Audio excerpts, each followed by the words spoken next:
All right, and we're up. I mean, we weren't I don't know why recording our this keeps fantasy happening. football podcast, Nope, ignore that one. just like everybody else in America. Fantasy Football Podcast has very few likes. All right. Is everybody ready? Whenever you are. All right, guys. So today is the morning after Leovin's little excursion with the ladies. We're back on the road, continuing north along the coastway through the Sword Coast, and so that's where we're at right now. I'm gonna pull up a map of the Sword Coast for myself here really quick, because the book that I have is too much JPEG. All of the JPEGs.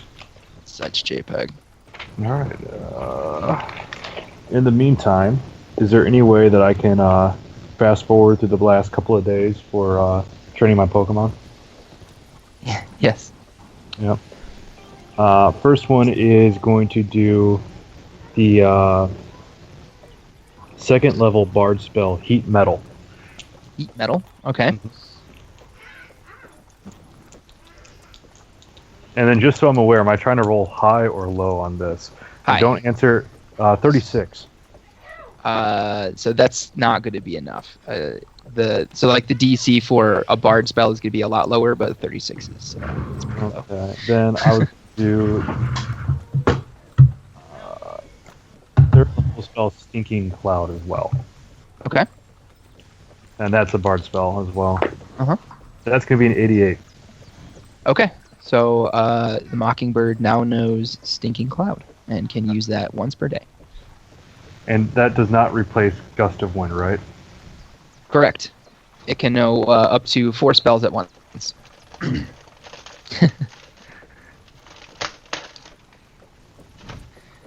All right. So let's see what we got going on today on the road here. Not a whole lot. All right. So let's see.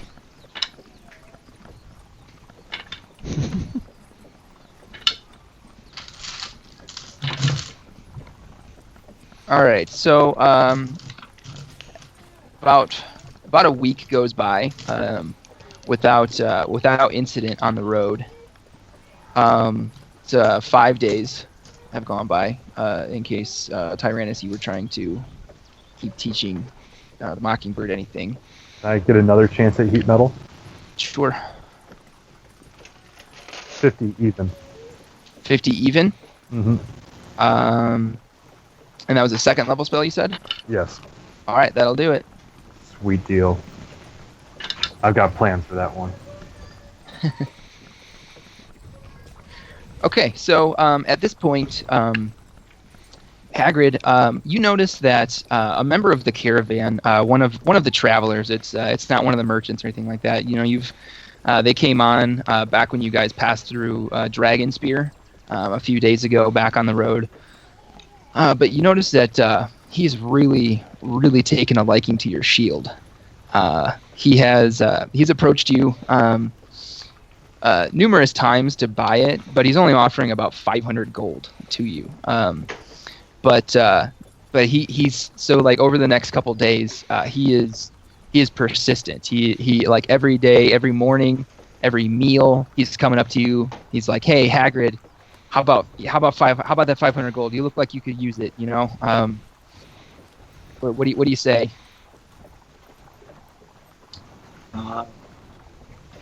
Respectfully request that you leave me alone, or I will cleave you in half. Aw, geez, Hagrid, why's it gotta be that way? Because you bother.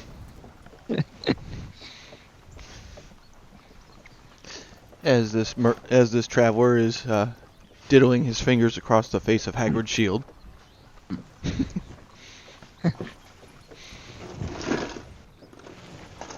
So, could I since we've been traveling for a few days, determine what the environment around us has been like, whether the area seems like it is getting harsher, more challenging. That would give me some sort of insight into the type of people that exist in this area.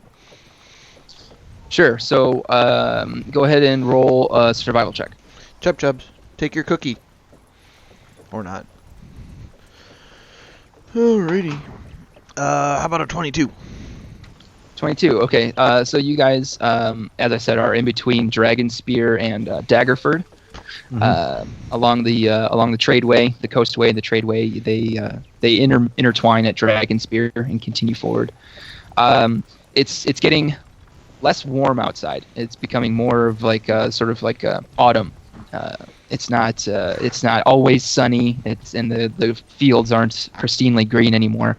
There are a lot of forests that you guys are passing near, so it's becoming very sort of like woodland as opposed to a beautiful green prairie.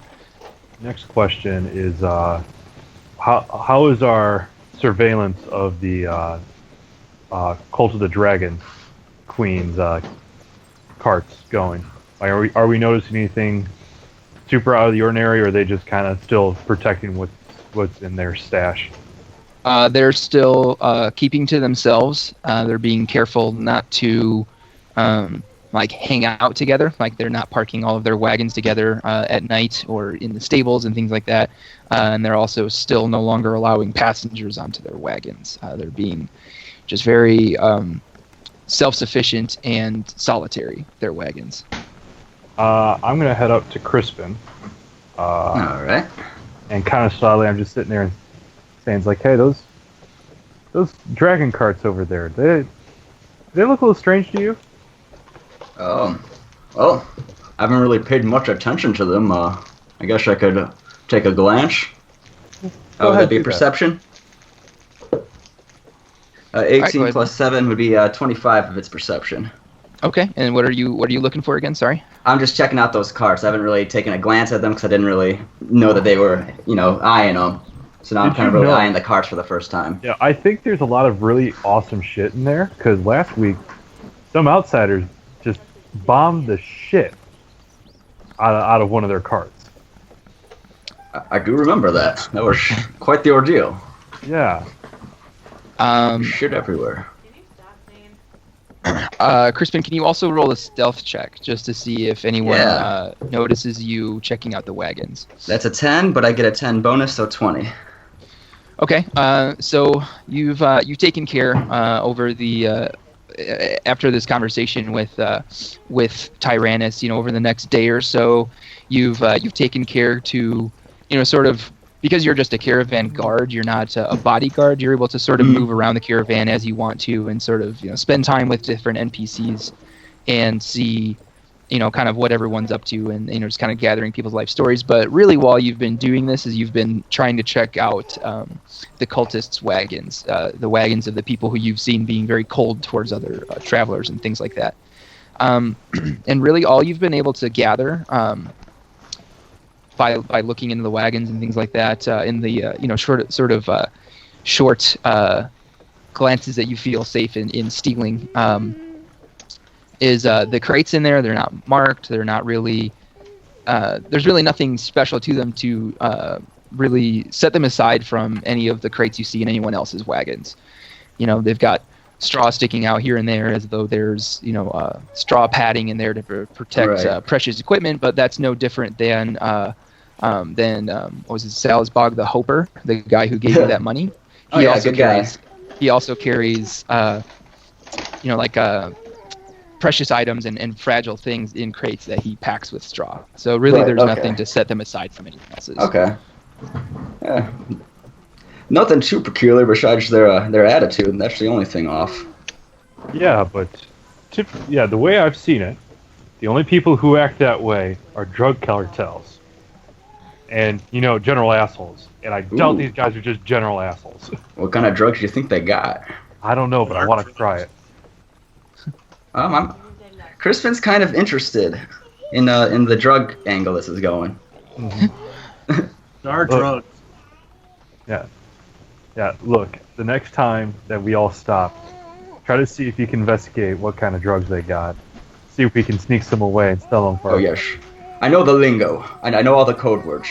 Yes. I'll give them many dead presidents, many dead Lord Alliance members. No. We just want the drugs. Why are we killing people? What? Oh. I don't understand. This is just about drugs. There's no need for. You kill the people, you get the drugs. Is that not how this works? I don't know. I'm a traveling bard. What do we got? 2 Tonys now? I kill the people quietly, and then I get the drugs. Look, just get the drugs. That's Just get the step one and drugs. Killing optional. Just get the drugs. Gotcha. I feel like we are nowhere close to the Go get a same page, pull-up. but this is as close as we're gonna get. Hagrid, by the way, I wanted to let you know I sent you a private message in the chat in Roll20 about the name of that NPC who's been pestering you about your mirror shield. Oh, well, I was going to use that in my next interaction, but that's okay.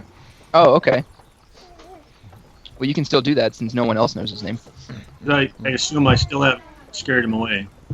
He's a little wary, but he really likes that shield. Like it is a beautiful piece of craftsmanship, that shield, and it's hard to argue with anyone's infatuation with it, judging by just how bright and shiny it is.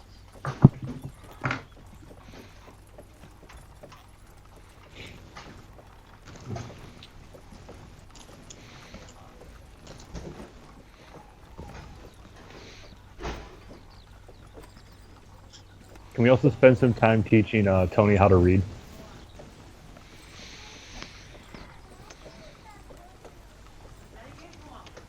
I mean, I suppose you could try.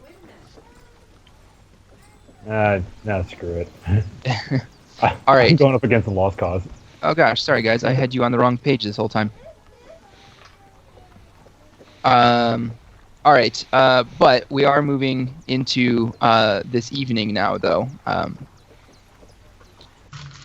We're around the fireplace, and Hagrid, you notice that the NPC he's sitting kind of off to the side, but he's still watching you and looking for an opportunity to see maybe when you're in a better mood and willing to maybe talk about making a sale.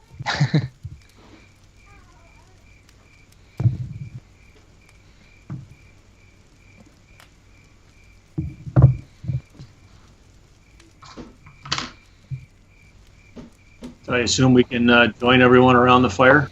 Yeah. I hadn't moved you guys from the encounter you had with the doppelgangers. Per our little conversation earlier, Crispin wants to kind of start eyeing a Cult of a Dragon guy and see if he can approach him to talk about some drug stuff. Okay. Tony wants to find somebody to inquire about what they thought about the explosion that happened impromptu with 0 attack afterwards. Okay. Which NPC would you like to speak with? Wait, And can't Crispin, what are you looking for specifically? Just a low-level Cult of the Dragon guy, like someone that's kind of on their fringe. That's kind of hanging around the caravan that might be able to put me in charge, but won't question me outright. All right. You see that most of the.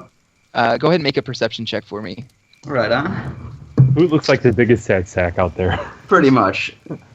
Besides myself, but that'd be a 22. A 22. So you see that the people in those really stingy wagons, they're not dressed really any differently than any of the other merchants and travelers with you guys.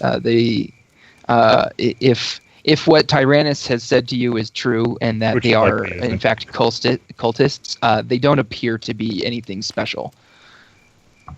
Okay. But there is one of the guys. You've seen one of these guys. I'm going to ping him for you here and kind of put him off to the side.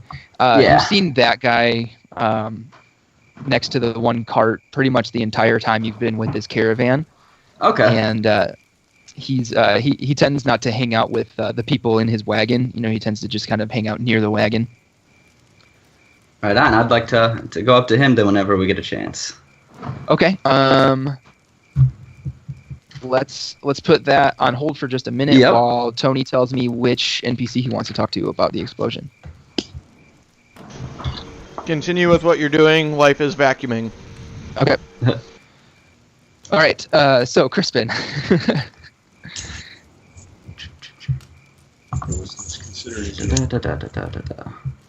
Right on.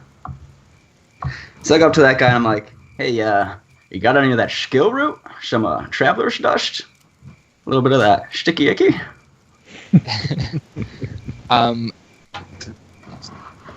Why don't you go ahead and make a charisma check? Oof. That's just straight charisma? Yeah. That's an 11. Actually get drugs from this. All right, so he looks at you kind of nervously, and he looks back at his companions, and he's like, I'm really not supposed to be talking to outsiders. Look, buddy, you guys are keeping this cart secret. The way I think of it is two things. There's a body in there or there's drugs in there. And I'm not smelling decomposing anything, so you give me the drugs. Go ahead and make a persuasion check. Okay. 14. We're moving slightly up. Okay, so... Chipping away. Let's... Hang on a minute. Where the fuck is my D20? There it is. Alright, so he's, again, he kind of leans in, and he's trying to be inconspicuous in talking to you, because he doesn't want the people in his wagon to see him talking to anyone. And he says, we don't have any drugs. I don't know what you're talking about. Okay. If you don't have drugs in there, tell me what's in there. Of course, I can get high on adrenaline, and I kind of I start pulling my sword out slightly. My rapier. And the party's dead. I'm just glancing some silver. I'm not like pulling it. I'm just like adjusting. Go ahead though, and make an intimidation check. That is a 12 plus 5, 17. 17. So you hear him kind of shudder in his breath a little bit as you hear his grip on his shield sort of tighten, and he kind of takes a half a step back from you to with his right foot, so that way his shield arm is closer to you than the rest of him. Okay. And so he says, like, look, I'm not looking for any trouble. I don't have any drugs. I can't tell you what's in the cart. It's okay, spices. It's spices. Then I just kind of laugh. Ha ha ha! I can always spot a green blood just fucking with you anyway. And I kind of leave it at that. Just act like I was fucking with them. Okay. Are you still like talking with him, or are you walking away, or what's going on? I'm just gonna tap him on the shoulder and kind of walk back towards the fire. Okay. So as you're walking away, you hear sort of his armor like sort of like clink, and you hear the leather stretch a little bit, and you hear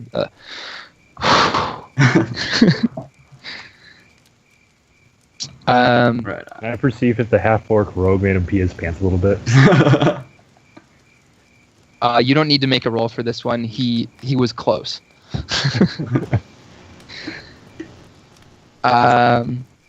Okay, Hagrid, that guy is he's been talking with people, but he seems like the people he's talking with, he's making his way closer and closer to you as the meal wears on. And he's talking to where are you at? He's talking currently to Elkin. What's her name? Agatol? Elkin Agatol, I believe is what her name was. Yeah, the dwarf shield guard. And she's kind of right now going on a tirade about how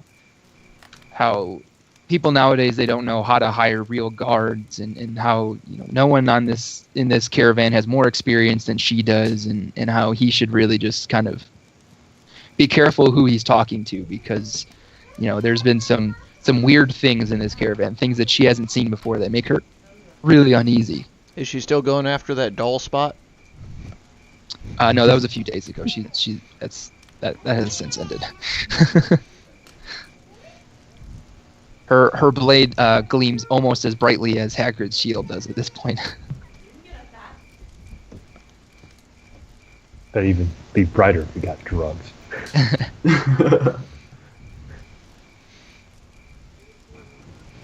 So, Hagrid, what did you have in mind for talking to that guy?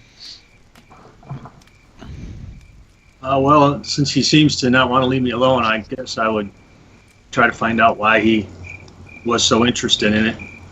I mean, other than wanting to buy it for what is an absurdly cheap price. All right. So as he makes his way over to you, go ahead and make an insight check.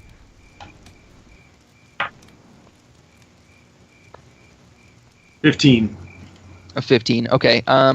So while he's talking to you about the shield and making his pitch for why you should sell it to him for 500 gold, you can see he's kind of naive. He's not necessarily trying to cheap change you, but he really thinks that that's a good price for the shield, and he's just kind of looking for some extra protection. He heard some rumors about what happened just outside of Baldur's Gate, and is a little nervous about this caravan, but doesn't really have better options right now.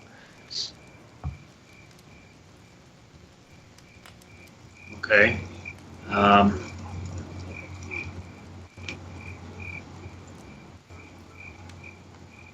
Yeah, nothing's coming to mind. Sorry. Okay, no problem. Tony, who did you want to talk to? Just striking up a general conversation with the people in my immediate vicinity of Lusuvius Longnose and Nohar Saralim. Okay, so as you're talking to Lusuvius and Nohar, let me see. So Lusuvius, he's a teamster, so he's one of the wagon drivers, so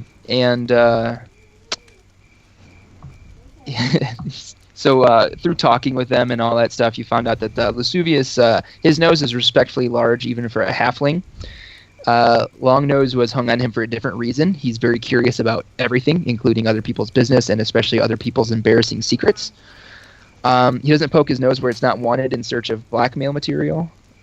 He's just overpoweringly curious about what other people don't talk about. So he's very interested in having this conversation with you about this explosion, and he has several theories, but really most of them are incredibly wild. They stem from assassination attempts because one of the people in that lead wagon was a foreign dignitary who was escaping persecution. And then he always winds up circling back to, but it really seems like the most likely thing was probably a black powder explosion. I wish we could know, like, why did everybody have to get killed? At this point, Tyrannus is starting to sweat just a little bit. Do I notice Tyrannus is sweating? No, because it's nighttime and he's a lot closer to the fire than you, so it's hard to tell because you're behind him. Guys, the fire is extra hot today. Shit. As he just begins to grab his collar and just fan himself. At that time, Bade Sheppool, he throws another log on the fire and kind of gives you a grin. All right, and then so Nuhar Saralim, he's a moon elf merchant.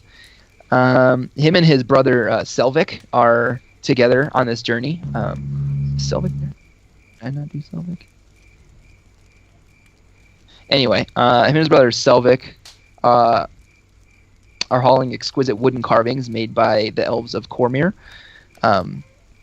His brother communicates through sign language, and so he's probably the least articulate person, and Nuhar is probably the most articulate person, Tony, you've ever met. Like, he uses words that fly over your head as if they were as common as the word the. Speech springs from him like music from the heart, from a harp. It's really kind of impressive to you, Tony. So where the conversation with Las Vias was very informative in that he's got a lot of crazy ideas that he's kind of cultivated through talking with everyone else in the caravan since you guys left Baldur's Gate. And you enjoyed that conversation with him. When you speak with Newhar, you are absolutely captivated. Like, you don't know at all what the fuck he's talking about, but you can't stop listening.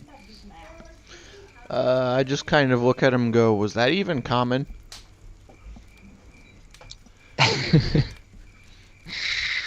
But of course it's common. What else would I be speaking? Small words. Big Goliath. Come on, man. At this point, I'm going to cast Minor Illusion to get another prank on him, and his tattoo across his chest will sit there and just say functionally illiterate. Functionally illiterate. Tony, can you make an insight check? Sure. Tyrannus too, since you're like, kind of on the fringes of this conversation. Sure, I can do an insight check. I got a 16. Okay. That is a 10 plus 8, 18. All right, so you guys both have realized tonight, as well as over the course of the trip, that the fact that Newhar almost has nothing to say never really stops him from talking or other people from listening. So he's like me then. Yeah. Okay, got it. But as far as theories and whatnot about the explosion goes, he doesn't really have anything for you, Tony. Okay. All right. Hey, do I have any knowledge of the change in the tattoos on me or no? No, you can't read. In the flickering of the fire in the dark. Sort of a cloudier evening tonight. Now that you guys are moving further north, the weather is not constantly clear like it was when you guys set out from Baldur's Gate. You can't really see your tattoos that well because the light isn't great. Okay. All right.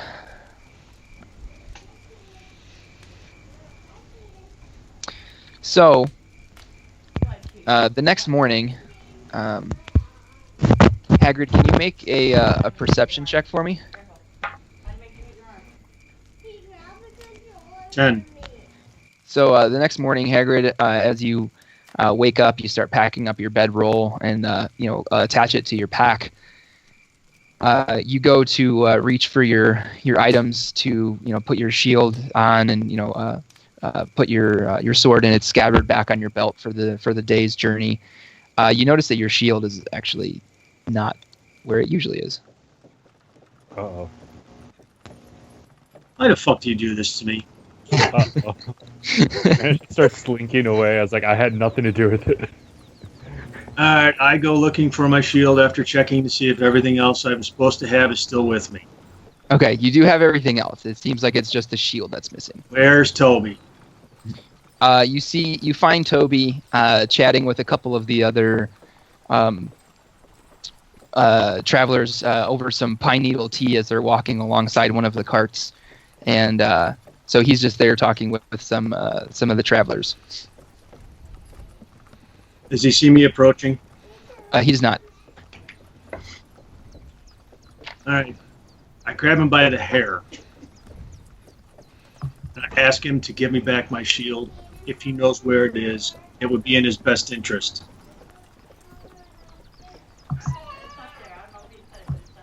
Okay, so Toby, he starts like shouting and swiping at your hand. He's like, I don't have your shield. Why would I take it? You threatened to beat me up. Why would I do that? You're so much bigger than me. Look at you. You're fucking huge. Where is it? I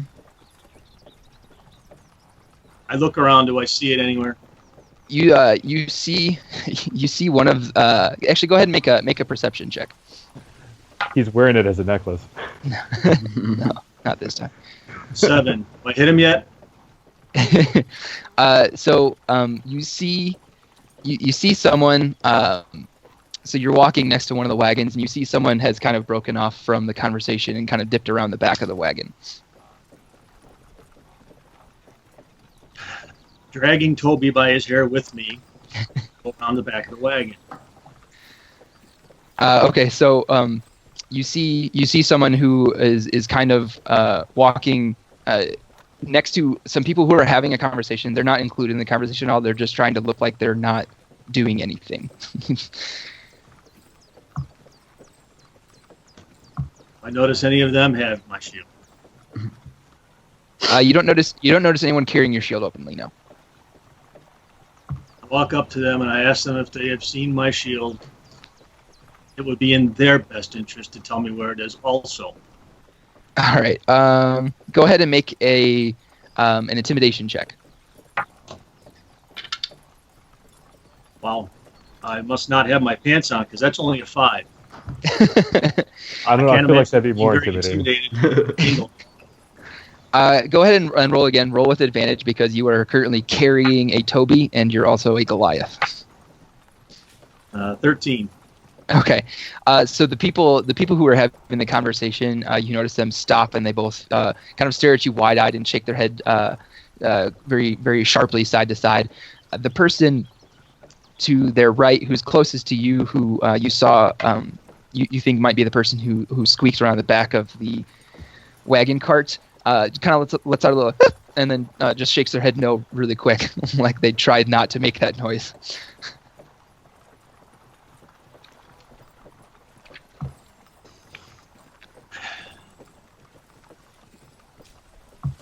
At this point, with a Hulk smash situation becoming imminent, Tyrannus will come in and goes like, friends, look, I'm sure what our Goliath was trying to articulate here is that as one of the defensive stalwarts of our brigade, it would be in everyone's best interest and continued livelihood if we find out what happens to his equipment.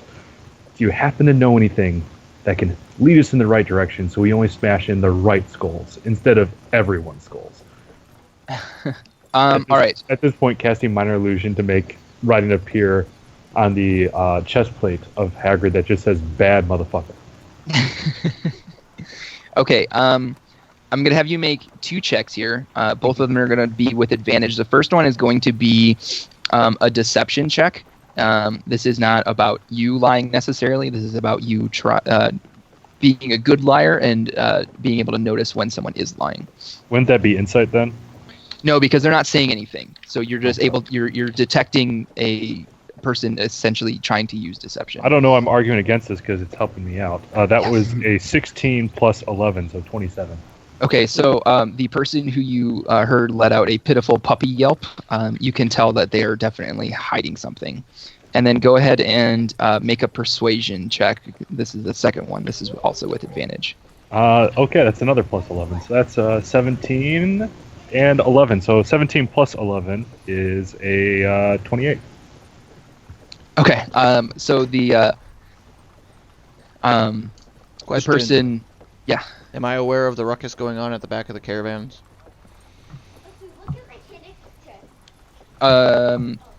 Make a perception check.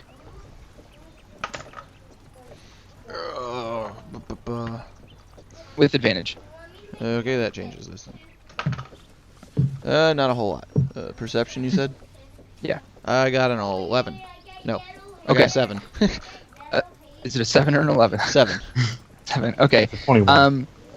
So, due to your sort of camaraderie and brotherhood with your fellow Goliath, you can tell that something on the air is strange, but you don't know that it's going on. Okay. But at this point, Tyrannus, after you make your little speech, the person who you noticed to be lying and who let out that pitiful little yelp, they break down. They're like, all right, it was me. I did it. I took it. I took the shield. Please don't kill me. Oh my God, please, you're fucking, please don't kill me. First off, what's your name, buddy? This person's name is, I don't have a name for this person. Dun dun dun. I'm going to name you Dipshit. Okay? Man of mystery. Yeah. Dipshit / Francis / Dipshit. Why? Why did you think this was a good idea?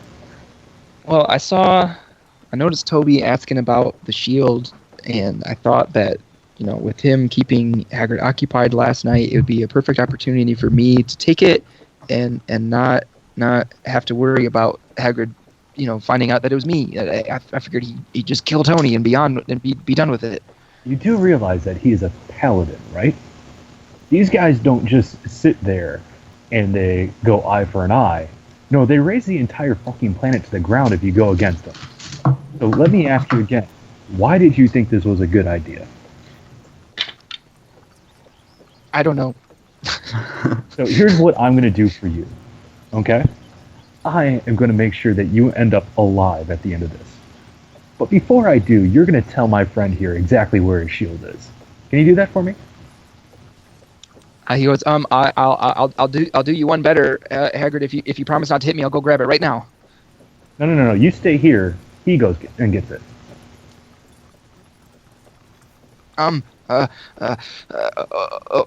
Okay. And he tells you that it's kind of stashed under the straw of this middle wagon here. So that's where it's at. It's kind of hidden in the straw of that wagon. Hey, Hagrid. If he is wrong even by a mere inch, we're going to set fire to his wagon. I let Toby go, and based on the fact that he's telling me the truth, I walk over to the wagon and I look for my shield. Okay. With even with a fairly low level effort, you can see as the wagon bounces, you can see glints of your shield in the straw, and you're able to pull it out, and it's still in pristine condition. There's no damage to it or anything like that. But there it is, and you have it back. All right, I grab it and I go up to the asshat who took it. Should I roll initiative or just kill him? Hold up. You promised him his life. He now I told him I wouldn't hit him. I didn't say anything about cleaving him with my shield. Matter of fact, I'm bashing him in the head with my shield. Hold on. I promised him he's more useful to us alive than dead. That's a 19. Since I'm going to consider it unarmed. Hey, am I aware of what's going on yet? What do I roll for a D then? Yeah, it's He's dead. So you'll so it's basically 1 plus your strength modifier 5 for an damage. unarmed attack. How much? 5. 5 damage. All right. So this the person when you hit them on the head with your shield, there's a loud like clong, and Tony, you definitely hear this time. All right. And the traveler he kind of you see his knees start to buckle under him as he's trying to continue along with the caravan, and eventually you see his eyes kind of roll back in his head and he passes out. So I'd like to show up for right after he smacks him in the head and ask the question, is this the asshat who blew up the caravan? Guys, this guy was going to be a cutout for us. He could have gotten in trouble for what we needed to know about the Cult of the Dragon. Now, he's unconscious. And probably not willing to work with us. And Hagrid feels very proud of himself. Mostly Dad is not dead. I'm not proud of anything. I'm wondering if I need to start getting out my weapon and taking care of the rest of these people, because I don't like this shit. Uh-oh. I'm telling you right now, as a player, I am not fucking happy about this. Okay. So this person was acting alone. This person was someone who saw Toby's interest in your shield as an opportunity to potentially take it and have a scapegoat. He was working alone, and no one else in the caravan has had anything to do with it. And Toby was not an accomplice. He just was very interested in purchasing your shield. Like I said, he was a naive person and thought that the price he was offering you was fair. Okay, I'm just letting you know if it happens again, I'm leaving the party. Okay. I'll be right back. All right.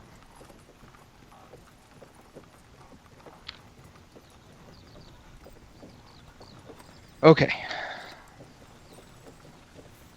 Did anyone see this attempted murder? I did. Tyrannus No, was but there. like anyone besides the local party. The two people who were having the conversation that the person who stole the shield was trying to blend into. They And saw it. how did they react to that, to witnessing this? They are. Go ahead and they make like- an insight check. Okay. Shit. Oh, that is a 6.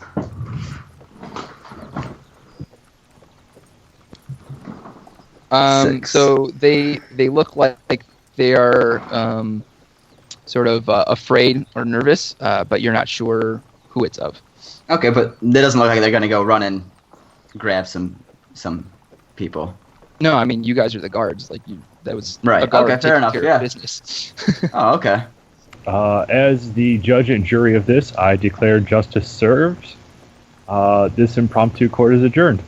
Huzzah! Anybody else have problems? Please take it up with big man up here. All right. For that one,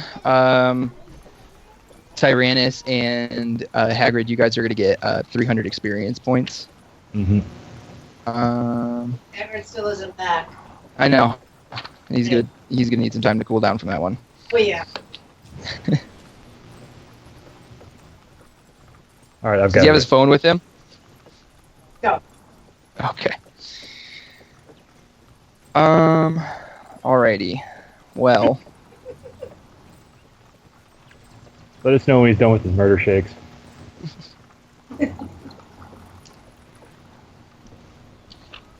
I swear we need to just start referring to you, Marla, as Hagrid's inner dialogue.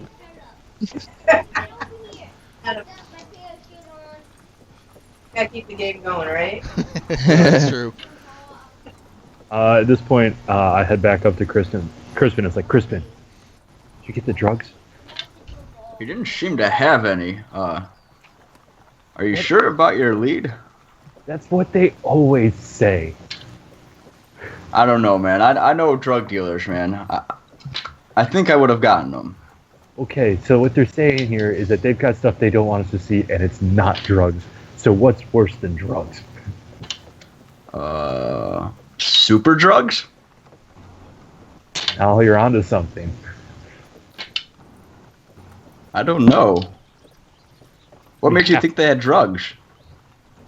Well, why would you have that many assholes that got running around a cart that won't talk to anybody? But why would you have drugs if you don't want to sell them? They don't want to sell them to us because we're the ones that don't have the money. We have the goods. Fair enough. I guess I'm wearing a guard's garb, so Yeah. okay. I feel like now we're kind of obligated to find out what's in there. I am intrigued. All right, so tonight when we come down, I'll play the role of the magnet. I'll get everybody coming towards me, and you use that opening to figure out what the fuck's in there. Sounds like a plan. All right. Also, who are you? Probably should have asked this first. Yeah. I'm just a guy looking for some money. Then, well, your little friend over there nearly got me killed, and well, you bloodied your sword for me, I bloodied mine for yours, so figured why not? I can help you out for this. Plus, these guys got me kind of interested. Why wouldn't they sell me drugs? Look at me. I'm half orc. I'm prime drug material. Yeah. At this point, I pull out my longsword. I just like, this thing? I haven't hit anybody with this thing. I'm terrible with it. Oh, I'm mistaken. I was too busy stabbing people on my own. Yeah, that's fair enough. Just give me credit for some of yours. Fair enough. Yeah.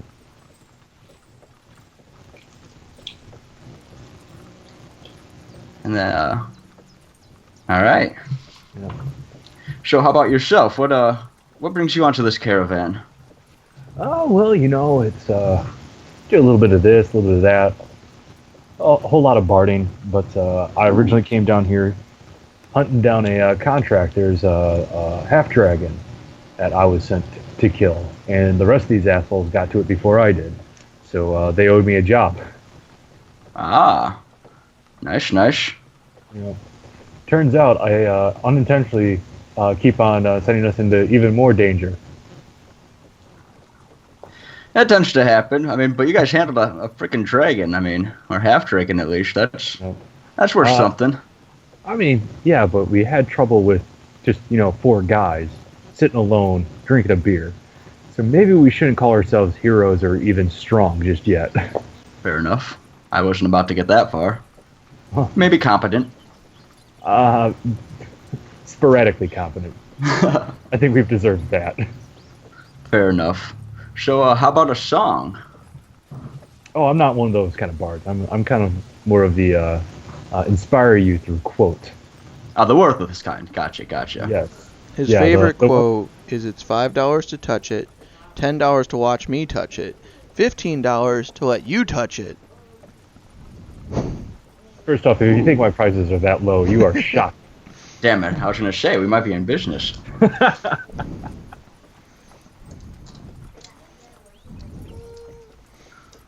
So when did you want to try to get the jump on these guys? When did you want to do the distraction? You said this evening? Yes, this evening when everybody is right at sunset, when we can get as many things to give you cover of darkness as possible. Fair enough. Should we have is there a sign, or will I know the distraction when I see it? You'll know the distraction when you see it. It's best off if we don't communicate until this happens. Fair enough. Till tonight, then. You got it. As I head away and get back to the cart I'm supposed to be guarding. All right. All right.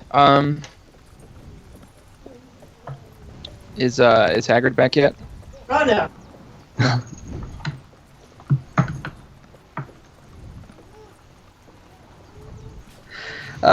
Oh, never mind. Let's see.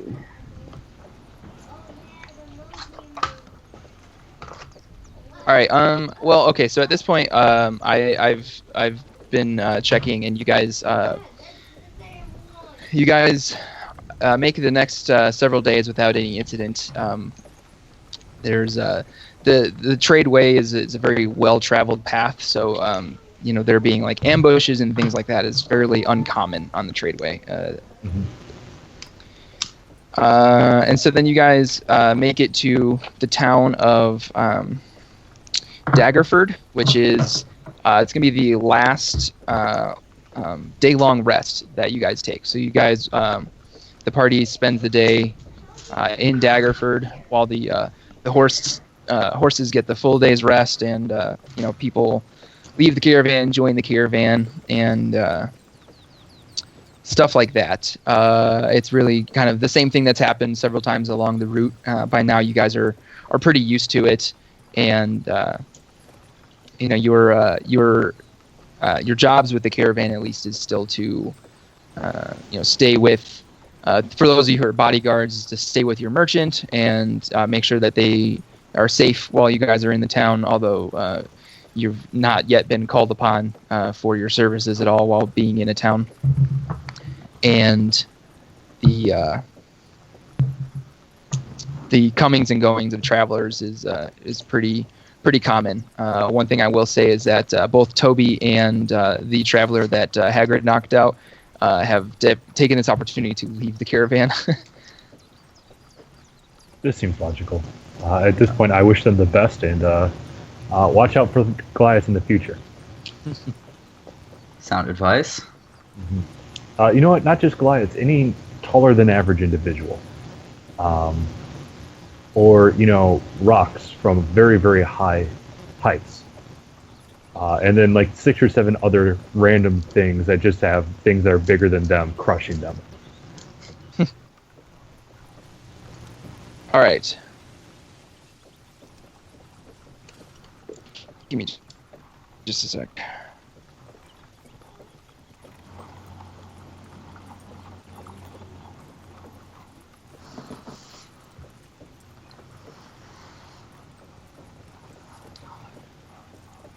All right.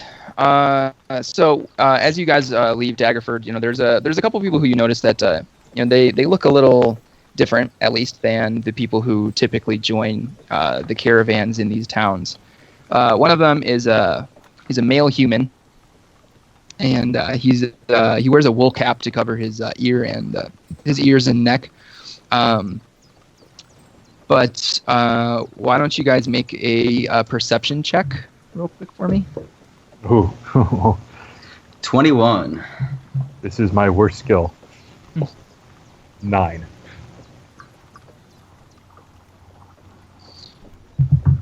Eight.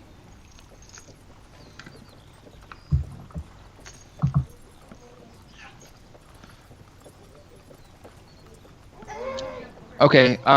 So Crispin, you notice that at the edges of this guy's cap, you see some tattoos peeking out.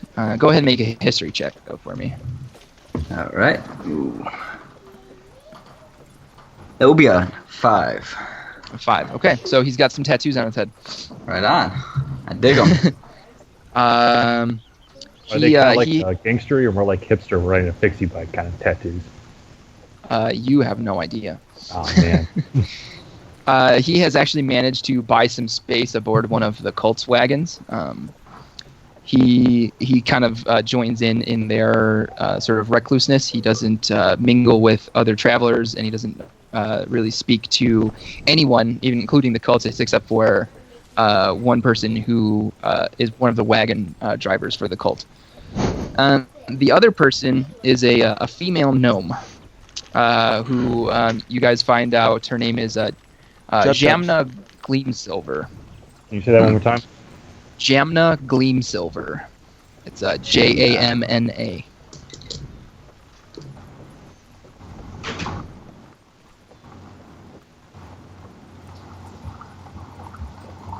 Okay. All right. So again, from Daggerford, the journey north continues to be sort of uneventful, but you guys are coming to the end of your journey.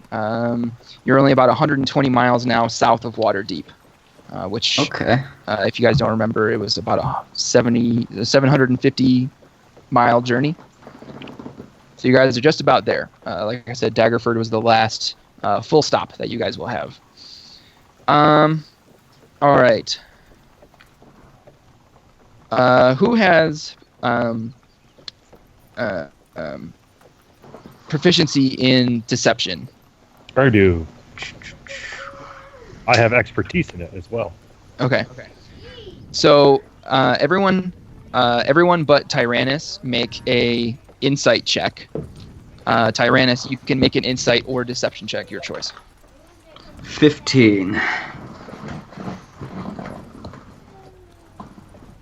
For Crispin. I got a 19. That's a natural 17 plus 11, so 28. Whew. Hard skills for the win. Hagrid, could you make one for me as well? 1.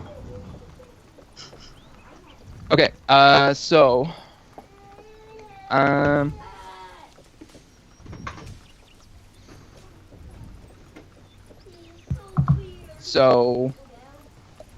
Crispin, you notice that the gnome, she's sort of taken an interest in you guys.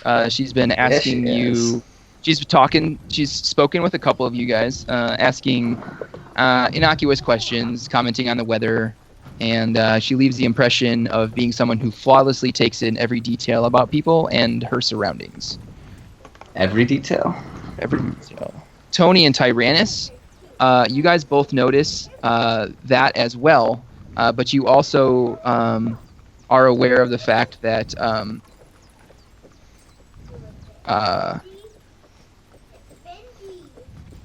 she is also aware of you guys that you guys have been watching her, and also you guys notice that she has shown interest in that human who joined the caravan as well, who has taken aboard the cult wagon.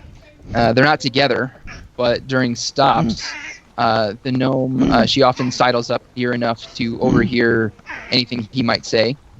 And she has also been spotted hovering near the cult wagons. Mike, can you mute your microphone? She's also been spotted hovering near cult wagons when the cultists are busy with tasks other than guarding the wagons closely. So what you guys can tell is that she is essentially investigating everybody. She's shown an interest in the cultists and in you guys. Can I roll a insight check to see if she's aware of our drug hijacking? Unless someone's mentioned it to her, she won't know about it. Good. I shout I give a sort of knowing glance to Crispin, and I do a finger. I hold up a finger, like hold up, and I walk over to him. I need to ask him a question real quick. Mm-hmm. And I go up to Tyranny and I said, "Show, we never went over. What if I find something? Do I just tell you what it is, or should I try to grab it? Like, what's the end goal here?" First off, if it's drugs, obviously we take the drugs. Obviously, that's obvious. But I'm assuming it's not drugs at this point. Oh, I'm holding out hope. Well, there's always hope. Yeah. Secondarily, it's a judgment call. If it's something that you feel is better off in our possession, who am I to tell? Okay, so just take it regardless. Got it. It's a judgment call. If it's like it, take it regardless. Got it. Yeah, if it's puppies, yeah, definitely take those. But if it's cats, no, fuck cats. What if it's a puppy cat? Yeah. If it is a conveniently conjured crate of items that you get monthly for subscription service, no, fuck that even harder. Ooh, yes, the first month might be free, but they get you on that subscription. Yes. When are you guys planning to do this? As soon as possible. So tonight? Yeah. Okay. All right. So that's basically all that happens for today. Mm-hmm. So we will go ahead and switch over then to the evening.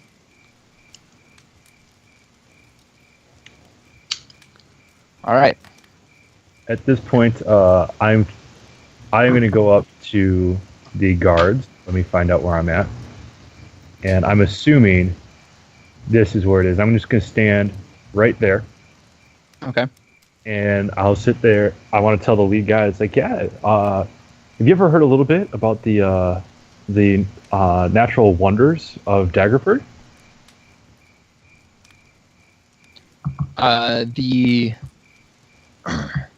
As I'm doing this, I'm going to take my Mockingbird. I'm going to fly it around the long way, so it takes like over a minute to get around the backside of the cart and underneath it. So when it's there, it's going to cast Stinking Cloud and then fly away. Okay.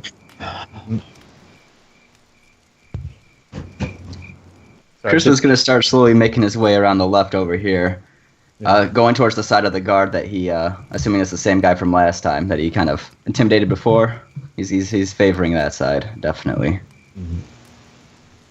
So I sit there, there's this wonderful creature out here called skunks. And skunks have this ability to get people through olfactory senses. And boy, do they smell like something vile. And I point to one guy, like, have you ever had a stroke before? Why are you still talking to us? Look, all I'm just saying here is that there's some pretty vile smells out here. Just making sure everybody knows. And that if you start smelling rotten eggs, your brain isn't dying.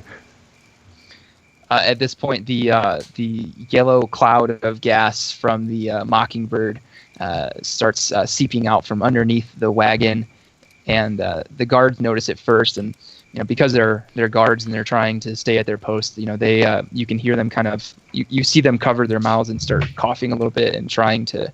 You hear some mild gagging noises, but they're trying to maintain their composure. And as the cloud hits the fireplace and gets warmed up by the fire, the smell gets even worse. So these guys, they all start coughing and retching and gagging, and they come on now. they move over this way. I don't know why the fire was a person token too, but apparently the fire's out now. Perfect. And that's my cue. Crispin's gonna try to sneak up and take a peek in that car. He's gonna go the back way. Kind of take a peek right there if possible. As I back away back towards the camp, and Right. I'm going to tell my mockingbird to get away and then come back towards me in about 5-10 minutes. Okay. All right, Crispin, why don't you go ahead, make a stealth check with advantage. Ooh, advantage. I was gonna say, am I coughing right? Trying to force back coughing from the smell, or? So the stinking cloud lasts about a minute. So Okay. I mean, are you going in while the cloud's going on, or are you going to try to tough your way through it? I'm gonna try to tough my way. I'm gonna try to go through the cloud. I think we need every second I can get. Okay. So Kind of before masking you it with my arm if I can, as much as I can. But okay, yeah. so go ahead and make a Constitution saving throw. It'll be the DC is 16. I rolled a 13 plus 3, 16. So is it tie go to the runner? Tie goes the runner, I believe, but it's Yeah. DM's call. Yeah. Okay, so then go ahead and make your stealth check with advantage. All right. First one is adjusted 21. Second is an adjusted 28. Okay. All right. So you're able to slip into the back of the wagon through the cover, and you're inside the wagon now. Perfect. Can I see anything? Can I see or feel anything at least? How dark is it in there? Do you have I do have have- dark vision? I do have dark vision. Okay. So you can see. I mean, everything's in shades of gray, Right. but you can still see.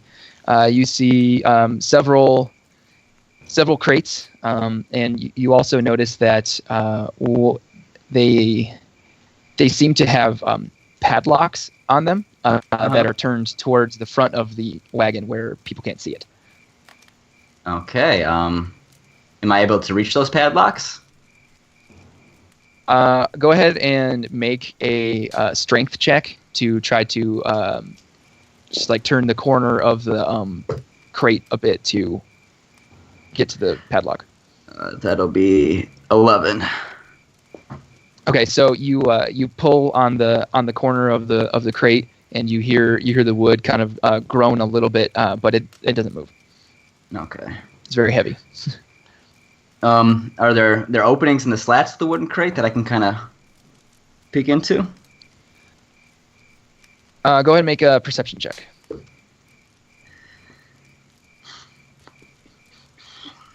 15. Okay, so you do see in through the slats a little bit. There is straw sticking out, like I said before, but you're able to make out. You're able to tell at least that the objects inside are many and probably shiny. Okay. Are there any unlocked crates that I see, or is it just the locked ones? Go ahead and make an investigation check. That'll be a 13. It looks like one of the crates nearest to the front of the cart. So as you're kind of like scrambling around on top of the crates and looking at the padlocks, you see one where it was corroded just a little bit too much and didn't actually lock. Like it looked like it locked when the wagon set out, but the jostling from the road has had it sort of fall open. All right, I'm gonna try to pop that one open then. Okay.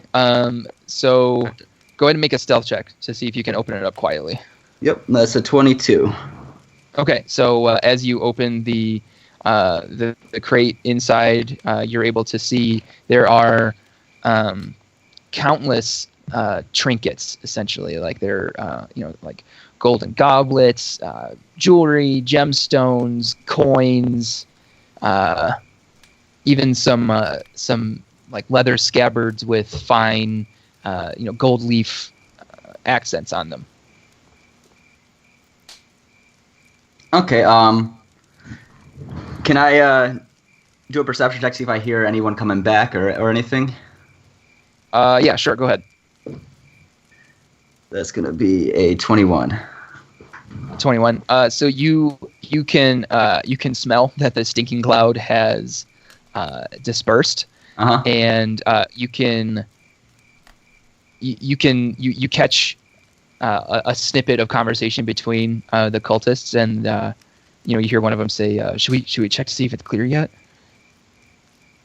Okay, Crispin's gonna grab just a handful of like the gems and jewelry and just a handful of art he can grab, throw it in his bag, and try to get out of there.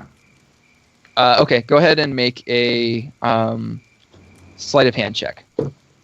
19 plus 7 is a 26.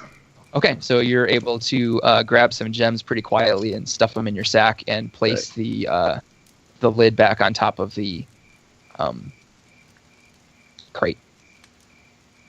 All right. Also, while you were pulling things out of the crate, one of the like golden items that you grabbed was actually a brooch that was attached to a cloak. So as you pulled the brooch out, the cloak kind of came out with it. And as you saw the cloak coming out, you slowed down a bit so that you didn't have goblets clanking together and things like that. But you do have the cloak with you.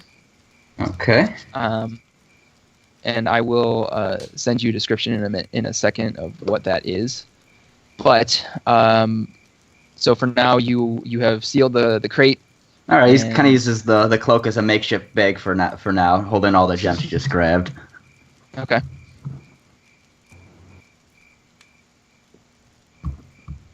And I'm gonna try to sneak my way back over to Tyrannus and the gang.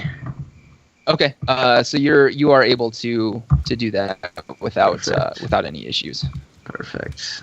What about the Mockingbird? Has that made its way back to me yet? Yeah. Cool. At this point, I pull over Hagrid and Tony. I said, "There's like guys. We may have done something that you should be aware of." Why am I not surprised? Look, this one might come out to benefit us. So we probably got drugs. Kristen, what did we get? Please tell me it's drugs. It's really just a bunch of trinkets and gems. I mean, might be worth some gold, but no, it was only one crate I was able to get open, so I can't speak for the other stuff. But from what I could tell, it's mostly just this junk. And I show him my findings, the gems and everything. Well, that's disappointing. I mean, it is worth some good coin. Maybe they're just a really good pawn shop or something. I will say that the materials that Crispin retrieved are worth about 500 gold pieces total. Okay. What were you expecting me to find, or? Had I not said it enough? How many times do I have to tell you? Half orc from they picked me up at Baldur's Gate. If they're not selling me drugs, who are they selling drugs to? I don't know, but do I need to say it in other languages? Elven, Yes. Drogas. You speak Orcish? Dwarven, Carteles. No. Keep going. Let's see, Abyssal, Laganja. Gotcha. The ganja sounds nice. It's just drugs. That's all drugs. Oh. Learn how to say that word in 13 languages as opposed to learning an entire language. No drugs.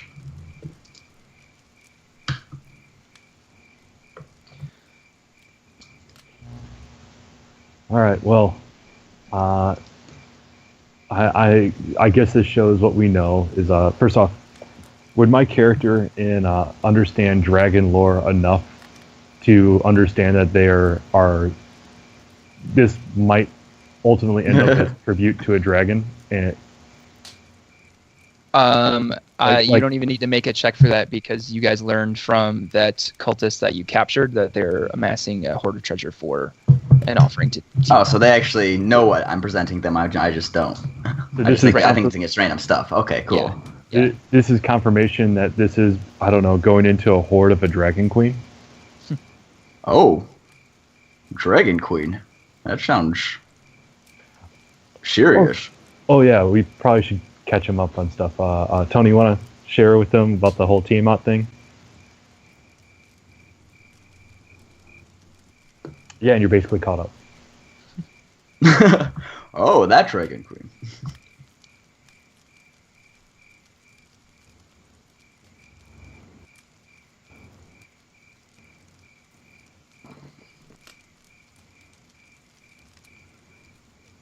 All right. So, guys, can you go ahead and make another? Actually, everybody but Crispin, please make a Yep. insight check.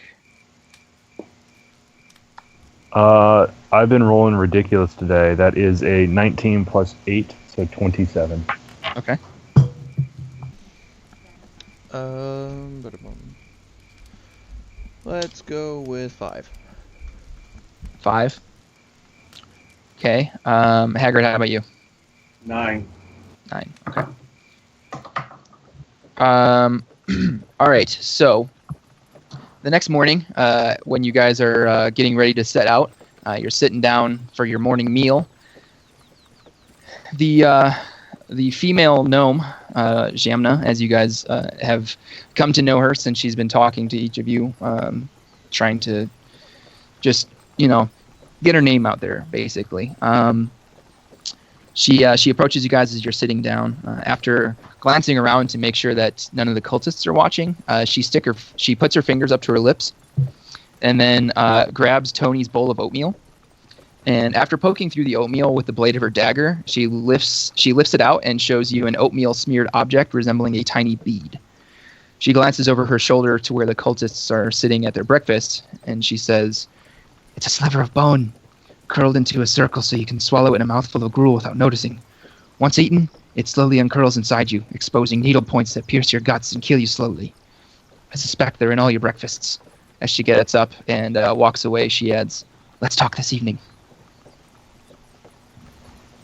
But I was going to finish that. As you guys kind of suspiciously poke around at your oatmeal, no other bone slivers are found, so it seems like it was just in Tony's. I say to Tyrannus, can we kill your bird and eat it? I'm still hungry. It's not a real bird. It's an artifact. Yeah. All right, have it kill a bird so we can eat that instead. That's not the way it works. I thought you're the one that was all about hunting and killing.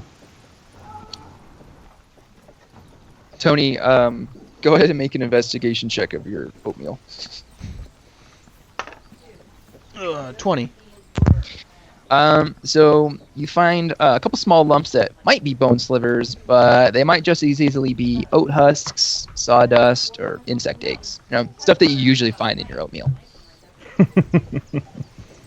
Also, you guys notice that I start pulling the chunks out and flicking them at Tyrannus. you guys notice that a couple of the cultists keep looking in your direction, but appear to be trying to hide their interest.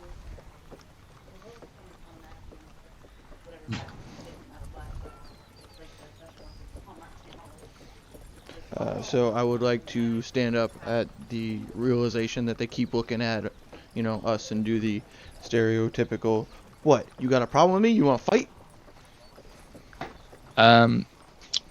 Make a intimidation check with disadvantage. Right. Hold on a second. With disadvantage, you said? Yeah.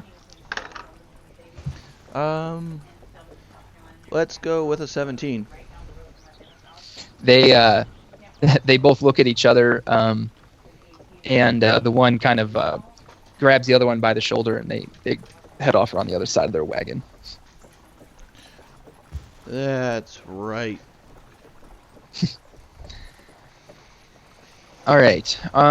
So the rest of the day goes by without incident. The cultists have stopped staring at you guys once they realized that their staring wasn't quite as inconspicuous as they thought it was. Did I? Oh, sorry guys, I forgot to move these people to the correct layer.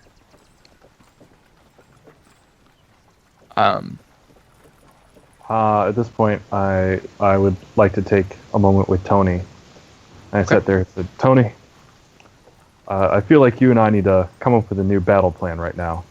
Because we keep on goading each other into fights, and the stakes are getting higher and higher. The point now where people are actively trying to kill, well, mostly you, but both of us. Oh, my plan is just to ignore any advice you give me from here on out. Then here's the advice I'm going to give you. Attack those guys right now and every moment until we get to our final destination. And I hope you understand that means do not do that. Like I said, I don't trust you anymore, no man. You've almost gotten me killed 3 times in one day. And also, who's the one who ended up saving you those 3 times? Hold on a second, Jay.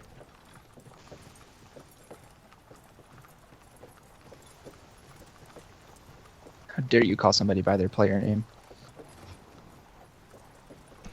At this point, I'm Tyranny's dealing nose with just starts to bleed. April and trying to set up internet at the new apartment. So what'd you say, Tyrannus?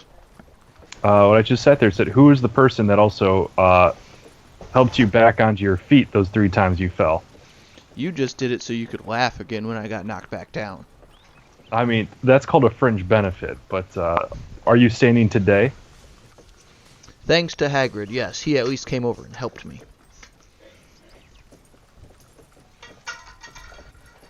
That's not my recollection of it. You stood on the other side of the bar doing the silly bard magic shit. And that's the reason why you're alive today. Nope, I'm saying that was all Hagrid. Well, when you're ready to come back to reality, I'll be waiting for you.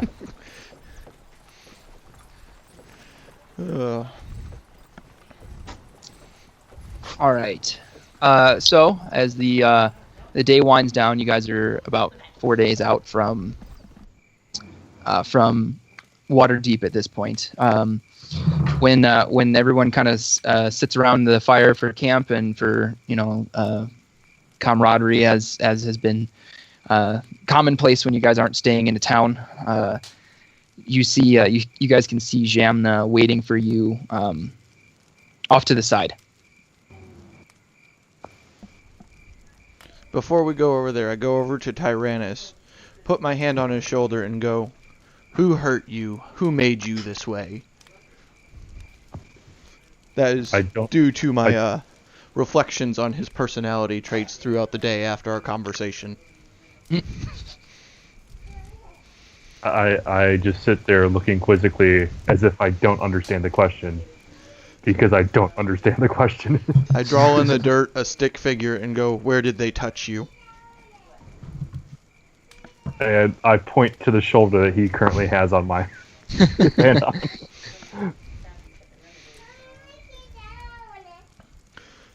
I just look at him and go, "Well, when you're ready to talk, we're here for you." And continue walking over to the gnome lady. I just cock my head to his side like a puppy trying to locate where his sound is coming from. And then after about 30 seconds of just dumbfounded jaw agape expression on my face of Tony showing concern for anyone despite how insincere it is, I just walk over to Jamna.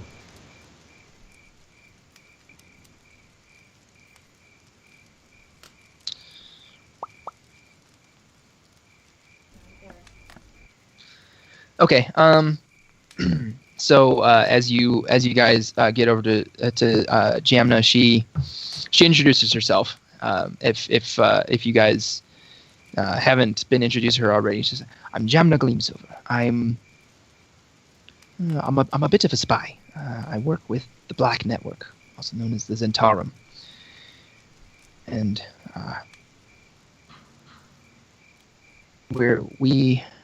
we are aware that the Cult of the Dragon is on the move, and we need to know the cult's plans so we can prevent them from interfering with our own. And that's why I'm part of this caravan.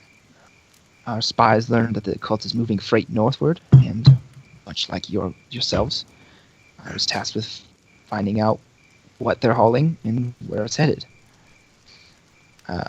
My superiors seriously considered wiping out the caravan with mercenaries disguised as bandits, ransacking wagons, and torturing cult members for the desired information. Fortunately for the rest of you, I was able to persuade them to give me a shot at uncovering the truth in a less bloody fashion.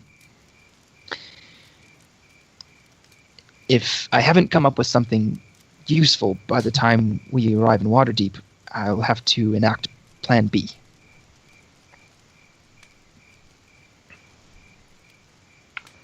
And I'm assuming that you're speaking to us because you do have a plan, and you need our help for it. Well, we don't work for the same people, but we're all on the same side. We share a belief that the cult of the dragon must be stopped. We might know what's inside that cart. What's it worth to you besides that whole blood stuff? Well, I don't know what it's worth to you, but if we show up in Waterdeep and I don't have any information, then you will be slaughtered with the rest of them. Shit. So how about you tell us what you're thinking, and we make some editorial notes here and there. Well, I need to know what they're carrying in those wagons, where they're taking it. Will you help me? We will help you as far as our interests align.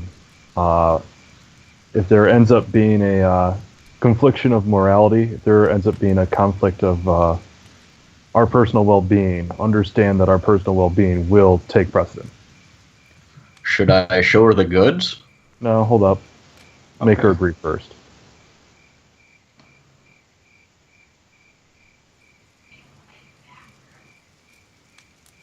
What are you asking, Tyrannus? What I was asking was basically that she knows that our any possible alliances with us is circumstantial in nature, and just because we're both against the cult of the Dragon Queen doesn't mean that we are going to necessarily see the solutions eye to eye. Well, I'm a spy. I'm used to tenuous alliances and those being as temporary as a pair of underwear. Interesting. Wait, tell us more about this. I think Tony, you've caught Tony's interest.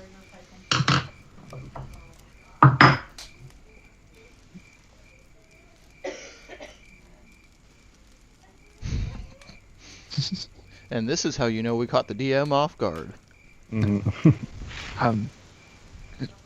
What is it, small man with a large axe? What has caught your interest? Temporary underwear. He only has the one pair. I have I underwear? smell When that. did that happen?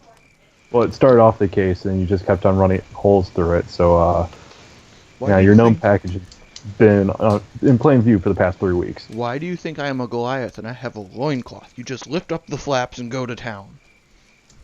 That explains the smell. But yes, we can confer and see if we can have a mutually acceptable plan to take out a common enemy. By the by, what have you learned about that wizard who joined us back in Daggersford? Wait, there's a wizard? Yes, the wizard with the hat. That was Crispin. That was the guy that you did the insight check on, or not the investigation check on, and you saw that his hat was covering tattoos very poorly. Yeah. But you don't know what they are. Well, he wears a hat. Is that D any good? Do you know what's under the hat? A head, most likely. Yeah. I might have saw ink. I don't know. Maybe it was hair. I can't really be too sure, but I'm pretty sure he had some sort of ink there. Right. What is it you think he's hiding? We're not quite to Neverwinter yet. Why would he be wearing such a thick cap? Receding hairline? Dreads. Ooh. She face palms. All right, let's just compare notes from the beginning. Right now, we know that those carts are aligned with with the Cult of the Dragon Queen, whose Yes. ultimate goal is to get the Dragon Queen Tiamat onto our plane to royally fuck shit up. Oh my. That's what you got, right? Yes. What we know, based off of exploding one of their carts. Don't say that out loud. I don't want them tracing it back to us. Secondarily, between investigating the second, is that is mostly valuables and trinkets that they can send as an offering for the various dragons in that cult.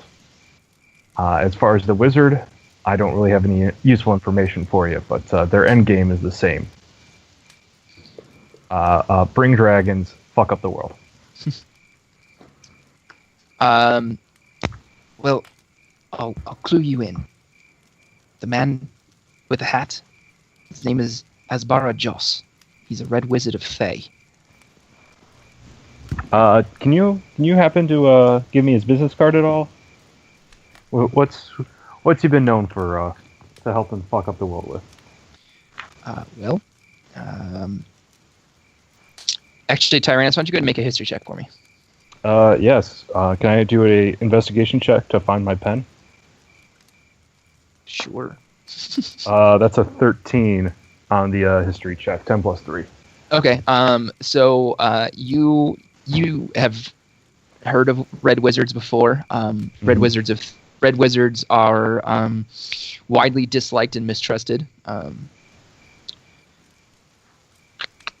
You know that many of them have shaved tattooed heads, but only a few of people, or a few Thayans, are red wizards. And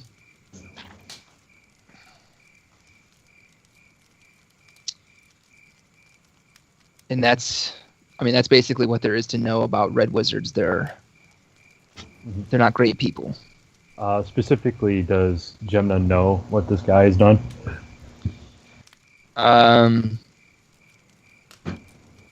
She have anything on his rap sheet? She does not. She doesn't know him. She has just gleaned this information off of basically stalking them during the last few days. So now that we're all caught up and we understand that they have some magic douchebaggery at the ready, what do you suppose we do about it? Well, Because we can't just, flat out kill them. We've got, all of us have our covers here. right. I'm not asking you to break that. I was just asking what's in the wagons. Oh, well, should I show her? We can just tell as opposed to show. But I got some cool stuff. Yeah, but if we flash it out here, that means more than just her can see it. This is like basic thievery 101. Fair enough. It was gems and trinkets mostly. I don't know. Tyrannus and Crispin, why don't you guys go ahead and make insight checks? 11 plus 8, so 19. 3 plus 1, so that's a 4. Okay, Tyrannus, you notice that while this is the information she's been asking you about, she doesn't seem surprised to learn it in any way. So does this confirm what you're already aware of? Yes, it does. And as far as blowing your covers, I've not asked any of that. I would never. I'm not here to blow my cover either. We're trying to figure out where they're headed and why. Speaking of covers, you got on in Daggerford. That's where the that red wizard got on. Did you see him talking to them, arranging his passage? No, unfortunately, I was just able to locate them as your caravan was getting ready to leave.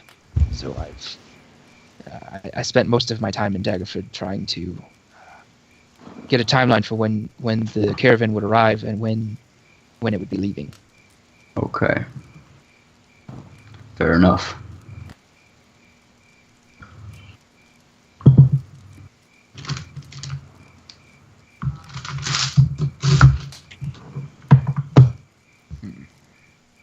So, what do you need to have accomplished? Does that red wizard need to not reach the final destination? Are you asking if I'm asking you to take someone out of this caravan? Do you realize how bold and impetuous that is? Well, I'm trying to figure out what new information you have to learn. It sounds like to me you're just trying to confirm what you already know. Yeah, you said you needed help or we all die, so we're just trying to help do our side so we don't die.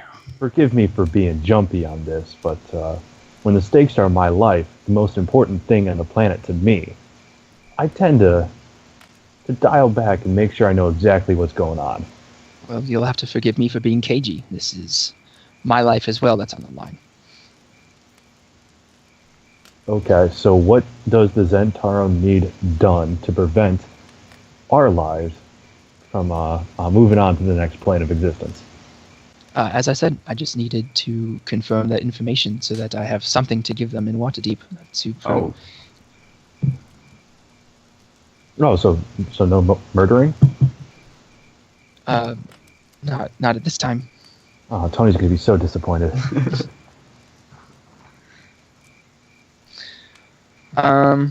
Okay, so at this point, Jamna basically kind of wraps up your guys' meeting, and she returns to the camp, grabs some food, and retires to her bedroll to eat and sleep.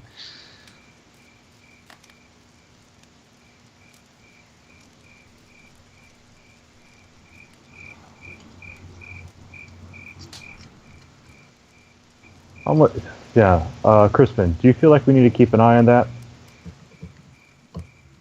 I mean, I feel like it's not a bad idea. Is there honor among thieves? Very rarely. And if there is, it doesn't last long. Okay. Well, we just got 3 days left of this. Does anyone want to try to schmoosh to that red wizard guy? I don't know. You're a bard. You can talk magic stuff with him. Do you think all magic's the same? Is it not? As I just sigh and walk over to the red wizard. Okay, he is... Give me a second. I was just grabbing his token to put over here. Mm-hmm. He spends all of his time with the cultists. So he is with the cultists by their wagon there. That's the one you visited a couple times. At this point, I'm going to, in my hand, quite knowingly cast, or very obviously cast Minor Illusion in my hand just to change various objects. It starts off with a pawn chess piece, then into a small dragon figurine. It's all kind of innocuous items, nothing that would display any aggressive intent, and I just look as like, so, how much would it cost in order to get some lessons in magic from the big man in the hat? He looks at you with a look on his face of incredulity, and he says, I'm quite sure I have no idea what you're talking about. Magic? What do you mean? Are you not a user of the arcane arts? You see him pull down on his hat a little bit. He says, no, I've never even dabbled in it. Not even a little bit. At school, got a little bit too drunk. You and your buddies are around and just sat there and decided to mess around with the lights a little bit. No more so than any of us in Thay. Why is it that everyone thinks that all Thayans are red wizards? Just because... I didn't say red wizard. I just said you knew magic. Look, I'm just another Thayan expatriate trying to find refuge while my country is controlled by undead monsters. Why is it everywhere I go, I get grilled? I mean, forgive this simple gnome bard here, but I just thought you had a skill that I would have loved to improve. I don't know why you're taking this as some sort of personal offense. It's racist.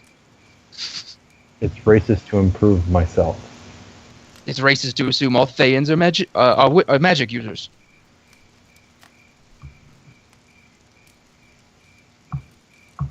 I mean, considering you're the first one of your kind I've ever seen, I can see where you're getting at. But understand that this is simply something out of ignorance. Can you tell me what you are good at? I'm good at keeping my mouth shut, my eyes forward, and in my own business. Something you should work on. I mean, for someone keeping his mouth shut, you can be jawing off a lot.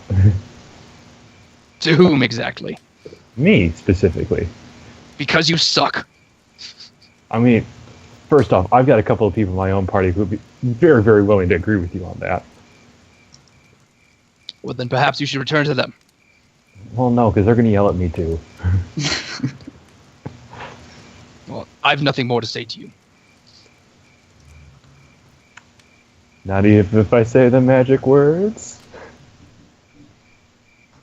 There you go again with that stupid magic fuddy-duddy. Get out of here, small man.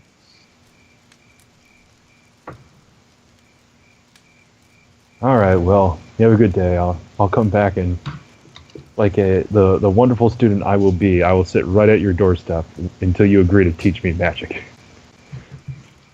Bring some food and a blanket. It's gonna be a long winter.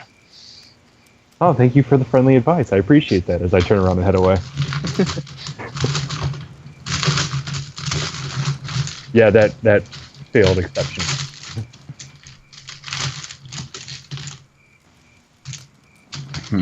Anyone got any bright ideas? So he said that he wasn't a magic user. Let's go with the other end of the spectrum. Tony.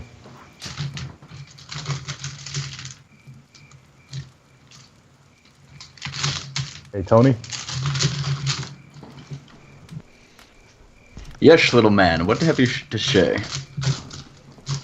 Sorry, heard magic, tuned out. Yeah, that guy apparently doesn't use magic. I think you should talk to him and compare war stories. I see a distinct lack of scarring. He's not my type. No, he's got some tattoos. He got some cool Maybe he's a tattoos, yeah. Yeah, maybe he's a Goliath too. He's got like some Mike Tyson forehead stuff. Who's Mike Tyson? Great barbarian. Do you not know him? I thought you were a barbarian yourself. How is that not racist? And what I said was. Do you two need to, like, kiss or something?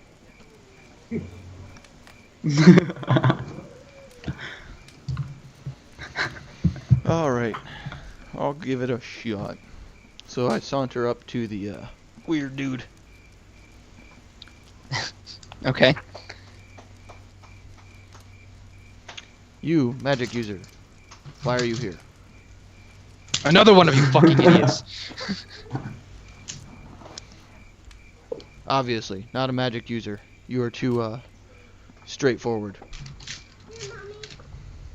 Yes, and what is so hard to understand about leave me alone? Who'd you tell to leave you alone before? Your compatriot. Which one? The other small one. Oh, that one? He's not associated with us. He's just kind of like a lost puppy, never leaves. So, what are you doing here, sir? He repeats what he says about what he told Tyrannus about being a Thayan expatriate trying to find refuge while his country is controlled by undead monsters.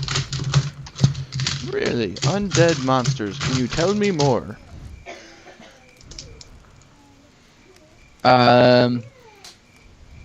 Regale me with the story of your plight, sir. Have you ever heard of the Lich Zaz-Tam? No, tell me more. Sounds like a good challenge. Well, he seized control of my entire country. So all of our people have countless Thayans have fled the country. So it's not like we're particularly rare in the Sword Coast. I don't understand why everyone has so many goddamn questions. Well, it's not that often that you see a mass exodus of Feyans from their homeland. It's not often you see a lich take over control of a country. That is true. Could I offer my group services to help you reclaim your country, make you a hero of your people? I would accept your group services to leave me the fuck alone. That'll cost you more than us reclaiming a country.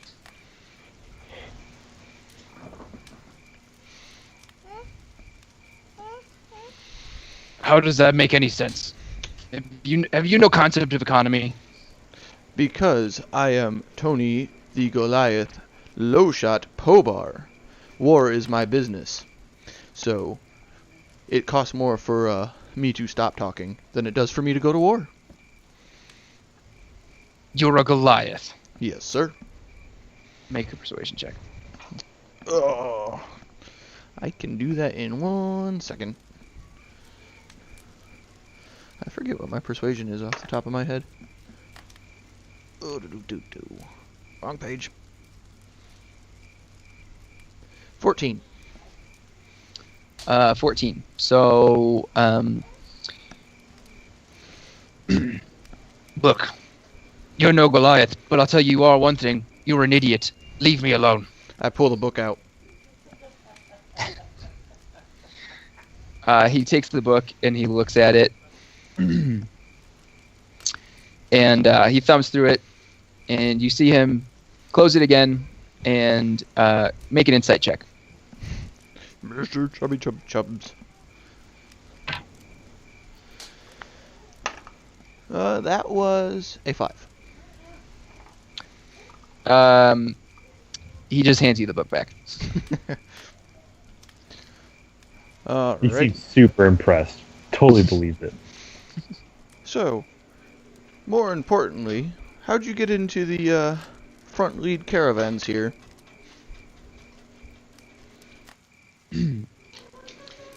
I don't know why you and your group have such a hard time understanding where your business ends and mine starts. No, we're in the same business, reclaiming your country for you. We are not in league, my friend. Ah, then you obviously don't know a good friend when you see one. Be that as it may, I'd like you to leave me now. Just keep in mind, Lowshot Clan is always ready and willing to be of service to you, as I saunter off. So, Tony, how'd it go? He's a prick. Well, more or less than me. Nobody can be more of a prick than you. Alright, there's the Tony I remember. You pissed him off enough where I couldn't get anything out of him. Well, that's because you started off by calling him a magic user. That's why I got in trouble.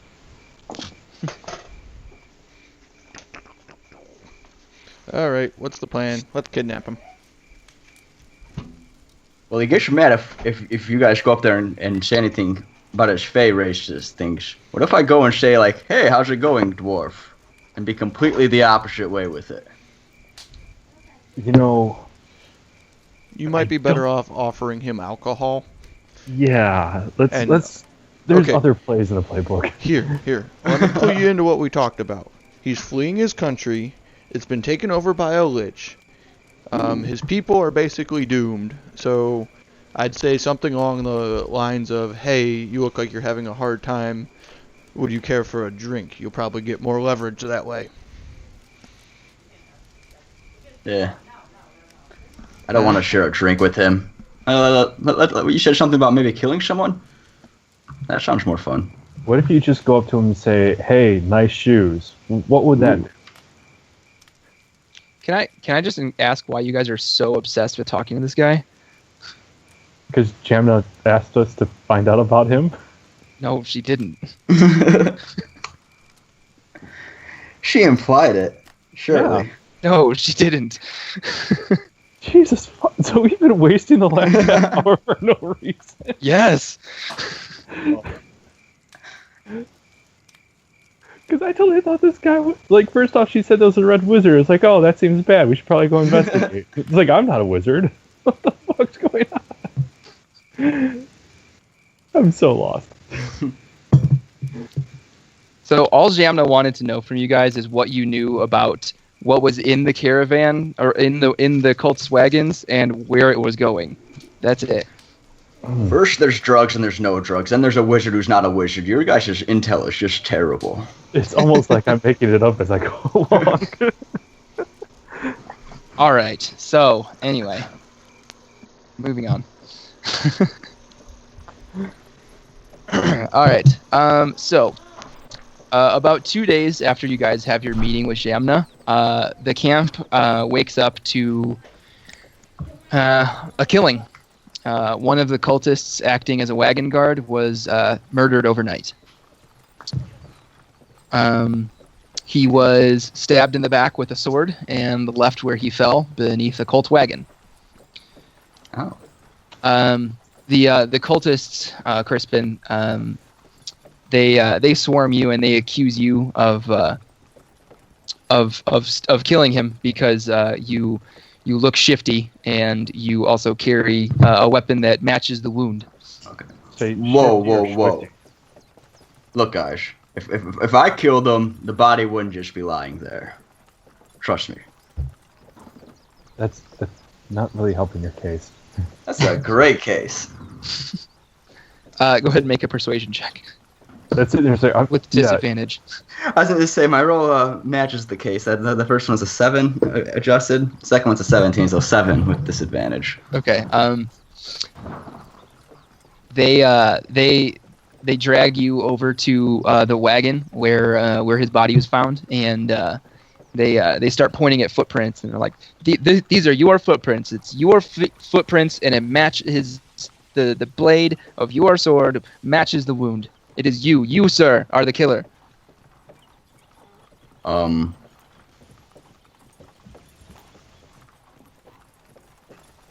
Look, you can check my blade. There's not a drop of blood on it. At least not one within some blood from within the last night.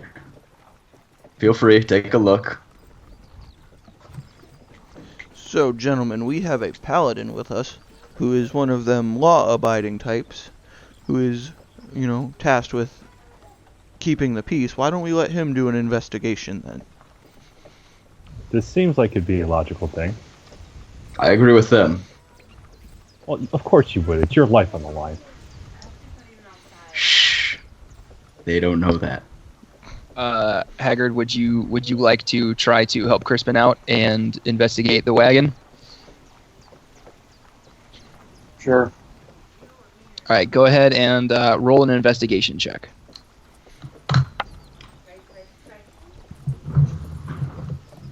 $17. All right. So you're able to tell that there are many footprints around the wagon and the body, and they're from people crowding around the body all morning. What you can also tell is that the ground around the body was swept for prints in the night. So it looks like it had been, brushed, so that the prints were gone. And also to you, the wound is, it looks more like a short sword was used. It's too large to be a dagger, but it's also the wrong shape for a rapier, which is what Crispin uses.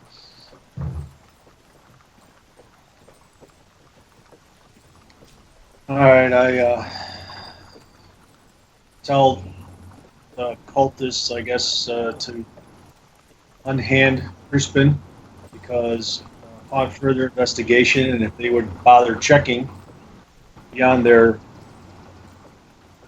blind rage, that this is clearly not the weapon that he uses that caused this person to be killed. Obviously, there's obviously some attempt to cover it up. You hear from the background. You hear one of the travelers. Yeah, you guys probably covered it up, killed him yourself. Okay, and if we did, what are you going to do about it? No, sorry, no. They were accused. It's so because the cultists have been noted to be very shrewd and standoffish to other travelers during the trip. Some of the travelers are speaking up and saying that the cultists are actually the ones to blame, not the party. Okay, Sorry. so he wasn't speaking to us or me. No, it's exactly. agreeing with Yeah, us. it's like a bystander just shouting out, like, "Yeah, you guys suck." It was probably that guy. He seems to hold a grudge against you guys. Go arrest him. Wait, sorry, what was that, Crispin? Go arrest that guy that says you guys suck. I mean, he's obviously got a grudge. Probably him. At this point in time, I'm just tired of fucking around. Are we going to start laying waste to shit or what? Just give me the signal. I'm tired of dealing with this cultist bullshit. Tired of dealing with this caravan. What are we doing here?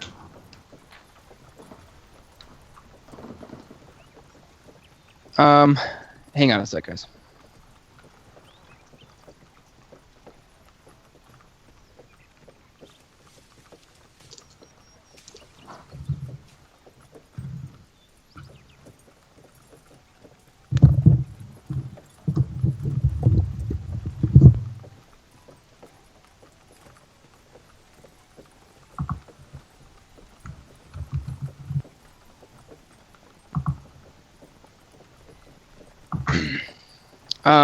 All right. So at this point, Asbara Joss, he comes forward, trying to calm the situation. In the process, says more than anyone has so far heard from him say at one time, and basically goes on to say that without witnesses, nothing can be done. The gods will punish the guilty party, and life will go on. Go ahead and why doesn't everybody make an insight check? Natural 1. Adjusted 20. I gotta roll. If I'm remembering correctly, and I am. I got a 13.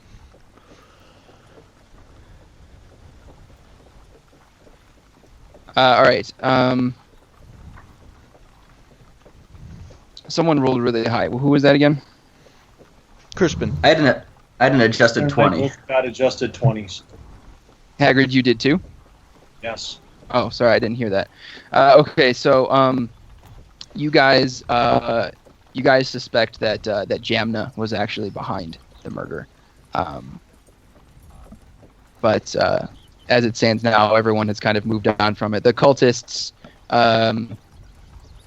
Crispin, you see that they look at you with nothing but undisguised hatred. I'm used to it.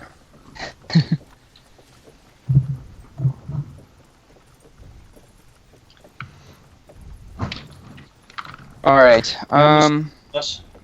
So Sorry, how what's far are we that? from the final destination? You guys are on the morning of 2 days away. Is Jamna still with us? Yeah, she's still with the caravan. All right. Where is she? I want to find her. Nice.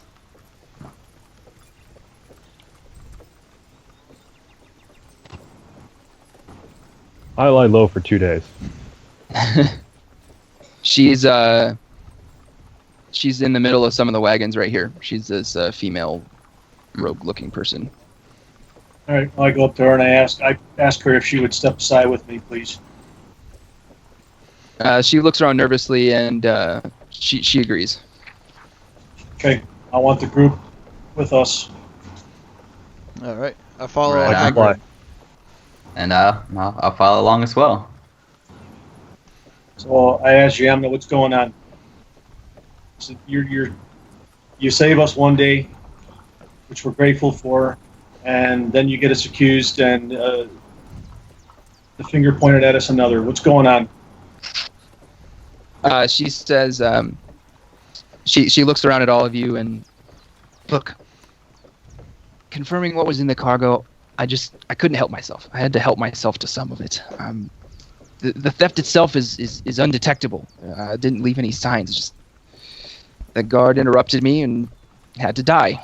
It was that simple. I never intended for them to accuse you guys. Apparently, the half-orc is just a little too guilty looking. See, that sounds racist. So A we little talked bit. about the fact that you didn't want your cover blown. We don't want our cover blown. I'm kind of questioning your motives here. Right. Go ahead, Hagrid. Roll another insight check.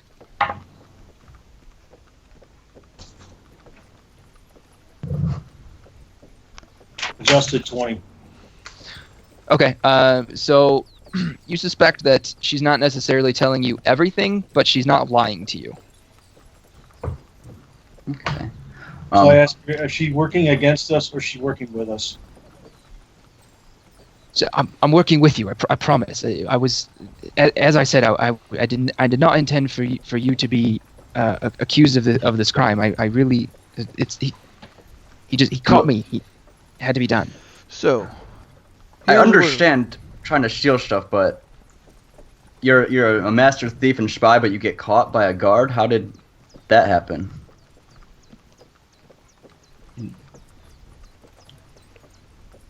Well,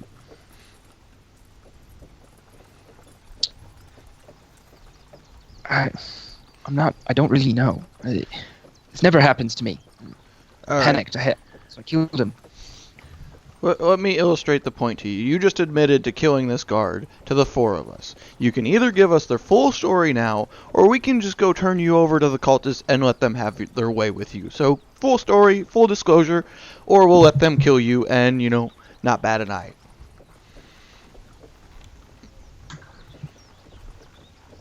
All right, fine.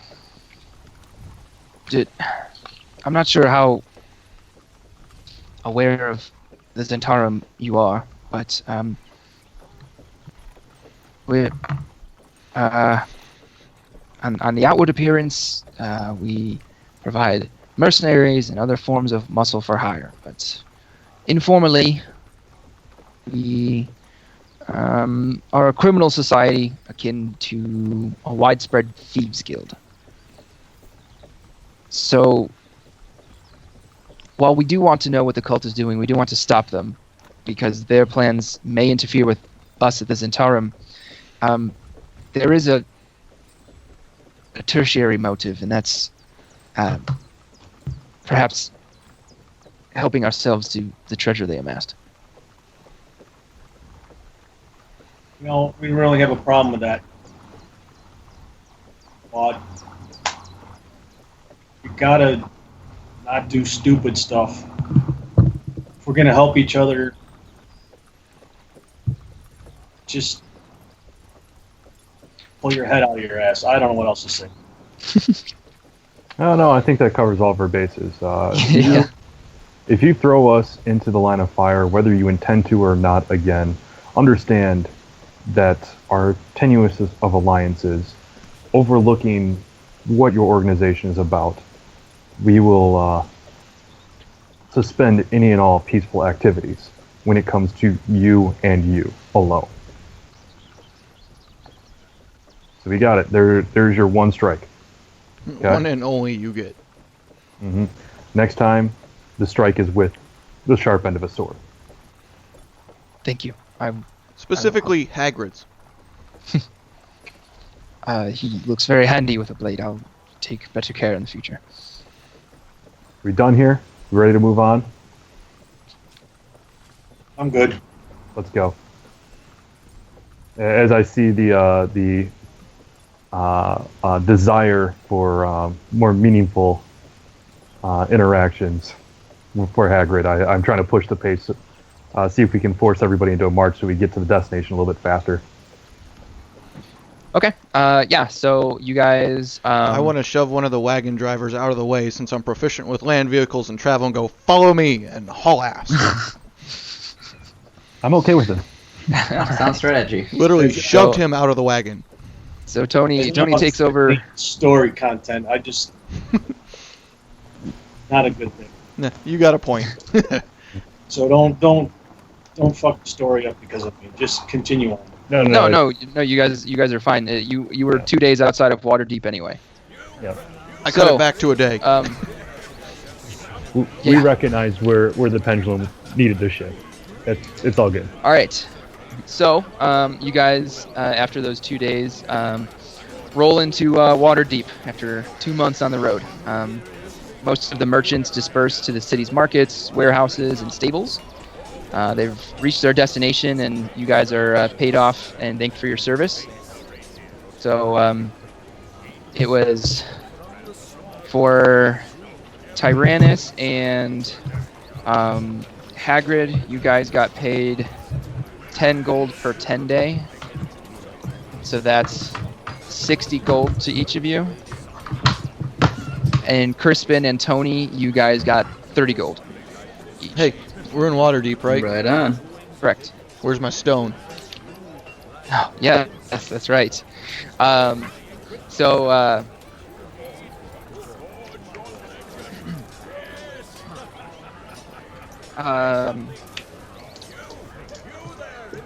One of as you guys are rolling into town, one of the townsfolk walks up to you, Tony, and you see around his neck the emblem of the Harpers on his chain, and he hands you a leather pouch, and inside is the stone that Leosin showed you. That's ruby worth 1,300 gold pieces. Alrighty. So you guys see that the cult's wagons don't follow the same pattern as the others from the caravan. They head for the north side of the city before looking for a place to spend the night. Basically, everyone who you guys have deemed to be associated with the cult gathers at the same spot by nightfall. Asbara Joss stays with the cult, and Jamna, while apologetic for getting you guys in hot water with the whole murder thing, would like to stick with you guys until you uncover the treasure's destination. The offer we extended to her still stands, and so begrudgingly we go, you get us in trouble, we kill you. All right. We call it the Tyrannus deal, because it's the same deal you guys gave him. All right, so the cultists, they spend a day resting their horses at a stable on the north side of Waterdeep. Other wagons are already there. During the day, some of the cultists visit a large warehouse where construction supplies are stockpiled for shipment north, and where the wagons are gathered and loaded for the trip. Hang on just a sec. Do you want to take, since Tyrannus is on kind of a good path there with what he stepped away to do we want to do that? Oh yeah. That's still fine with me. Sorry, what are you guys doing? Bathroom break. 5-minute bathroom break. Oh, okay. Right on. Sounds good. We'll take a $5.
What's with the very very loud wind noise?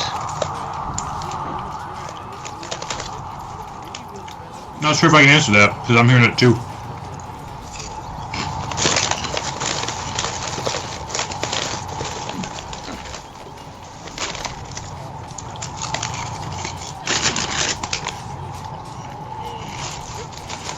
Alright, Tyranny. Tyranny. I say we start a bar fight.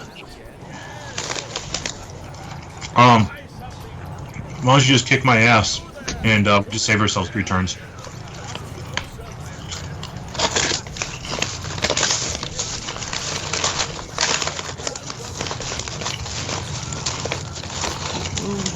Do.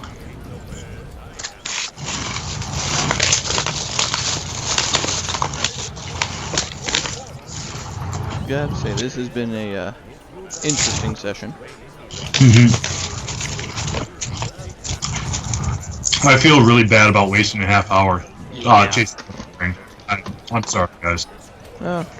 We didn't know it was a dead end until we're told it's a dead end. Alright, and we're back. Really, it was, it seemed like a logical path to take. Turns out there was nothing there. Yeah, no, it's. I guess I'm passing for someone from there. There's. My fault.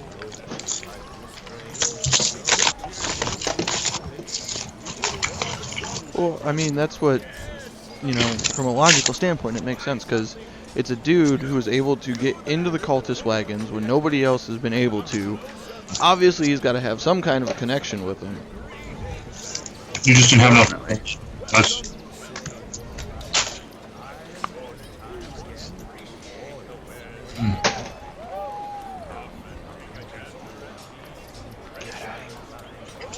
Wait, Corey to get back.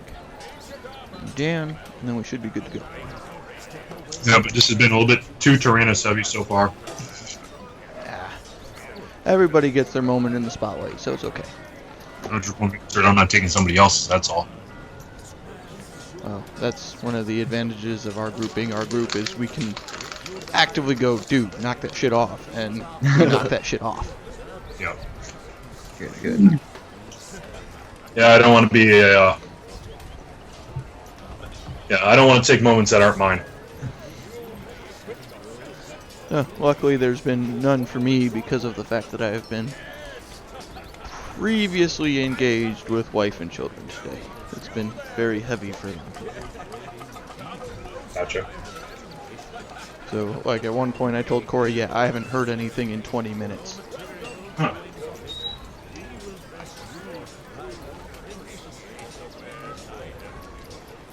That was literally because April's like, well, what about this? What about this? And I'm like, yeah, I'm trying to play. There we go.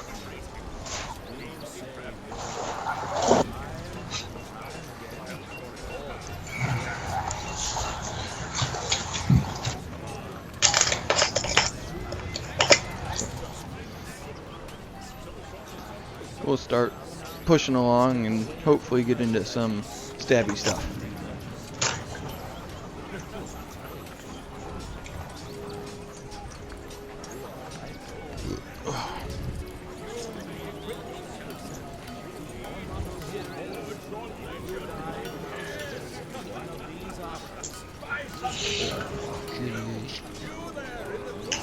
So, once again, what was our role in the caravan as we're heading to Waterdeep? You and I think Crispin. It was you and Just making sure that, I don't get us on a wild goose chase tangent.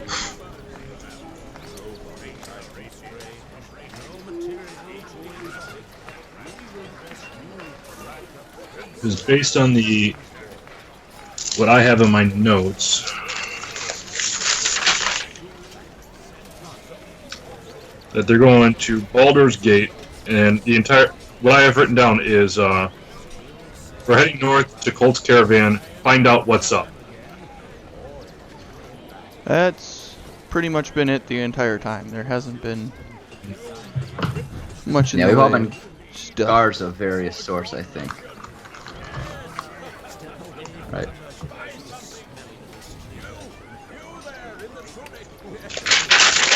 No, that's.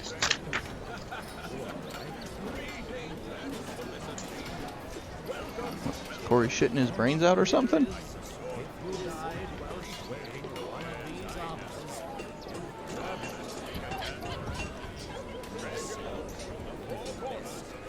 Has it been 5 minutes yet? I think I'm ready to go. Is everybody back? Well, I'm not ready to go yet, so. Okay. I feel like that's the important part. Yep. And Dan's here. And as long as everybody's here and Corey's ready, we're good. Hopefully some stuff happens.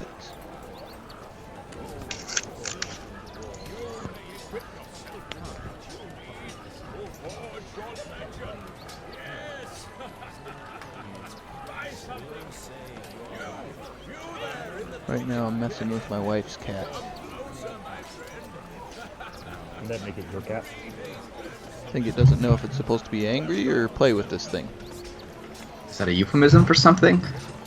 Nope, my wife has a black cat, and I am currently harassing it with glow sticks. The long, skinny necklace ones. Trying to get it to play with them. You're trying to get your cat to go to a one-cat rave. Yes.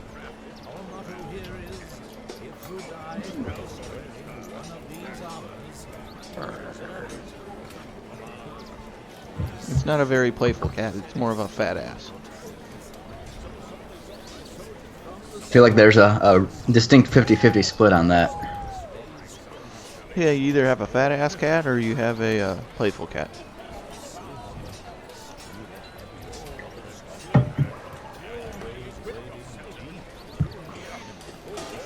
There was a firefight.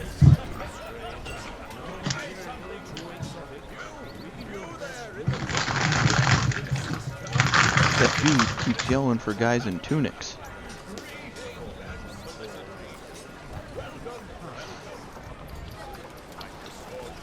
And then Jay's gonna watch the Green Bay Packer game after this, because he's a cheesehead.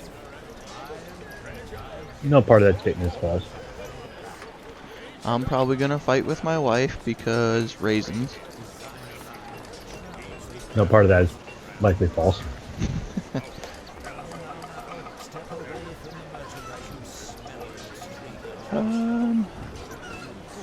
As for Aaron, I don't know you well enough yet to be able to accurately or inaccurately guess what the probability of things happening with you is. I'm probably gonna be watching a movie. That fun jazz. It's a great movie. Green Bay Packers against the Atlanta Falcons this Sunday at 7:30 p.m. on NBC. Yeah, go Packers. I hate the Falcons, so more of a lesser of two evils source. Shameless NFL advertisement. And they won't give us advertising $1. Nope.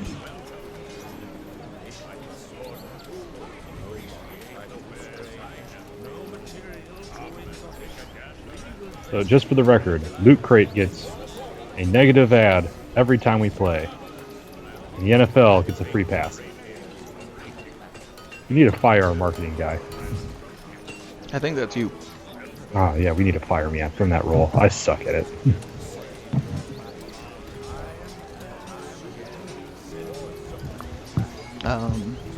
Though Game Freak kind of gets free advertising with your Pidgey.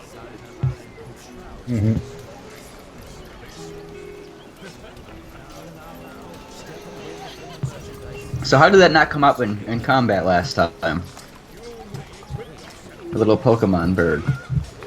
I feel like that should be every time. I have to spend a bonus action in order to do it, so that's one less spell. And then furthermore, I can't inspire if I do use it. Oh, okay. I mean, it's like a level 1 Pidgey. It's not much use beyond some, HM whore. Which is essentially what Corey's asking me to use. Just do some sand attack, yeah. There you go. I think that's the noxious gas right there. All right, guys. Are we all ready? I am. Yep. All right. So, we were in Waterdeep. The cult is spending the day resting their horses and kind of like getting their wagons prepped. And yeah, that's as much as you guys know right now. Okay, so we're here. We have completed our journey. Tony got his rock back. Yep. Let's go look for a bounty board. Yeah, let's do that. We've been cooped up too long. I think we just need a change of pace. It's been too calm for 2 months. Bounty board.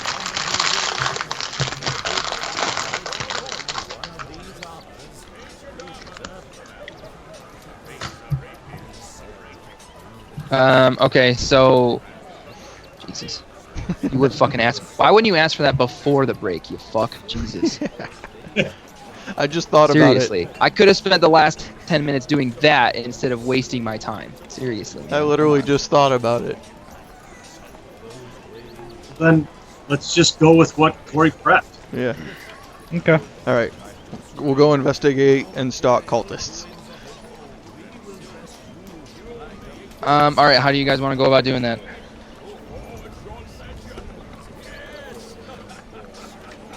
Could I use my animal handling skill to try and appear like I belong in the stables that their horses and wagons and they're hanging around at?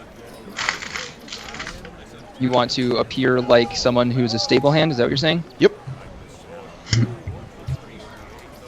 Okay, so how do you want that to, like, what do you mean by that? So basically, I want to acquire some of the feed and hay from the outside and, walk in looking like I'm feeding horses and, making sure they're all settled and in proper health before any of them leave the stables. Okay. So Call you them all walk by in. names. Like made up. You walk in and no one pays you a second glance. Perfect. I would like This to is a large warehouse where construction supplies are stockpiled for shipment. So you're fitting right in.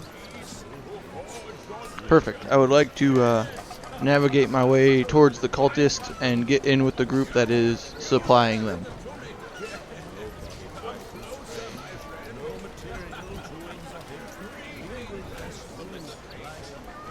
Okay, so you're near the cultists. They're talking, shooting the shit. Really, there's construction workers and things like that. They're just being normal people. Well, fuck. I'm out of ideas. I'll just help them load wagons. Somebody else's turn. You literally walked in and didn't ask anyone a single question. Like, what are you looking for? Well, I'm just trying to see what I can overhear of the cultist discussions possible, where they're traveling, what they're doing, reasons behind their shit. Is that Red Wizard of Fae still with them now that they're in Waterdeep, or did he kind of go a separate way? He is sticking around with the cultists, but he's not. He's hanging out with like the leader of the cultists part of the caravan. Okay. He's not in the warehouse here. Right. Okay. So, Tony, go ahead and make a investigation check. I am exceptionally horrible at those, if I do believe I am correct. Ooh, I'm even worse. I got a 2 minus 1. Okay, so out of the conversation that you get, that you overhear, you hear basically one place, one location, and it's called the Mirror of Dead Men. MERE.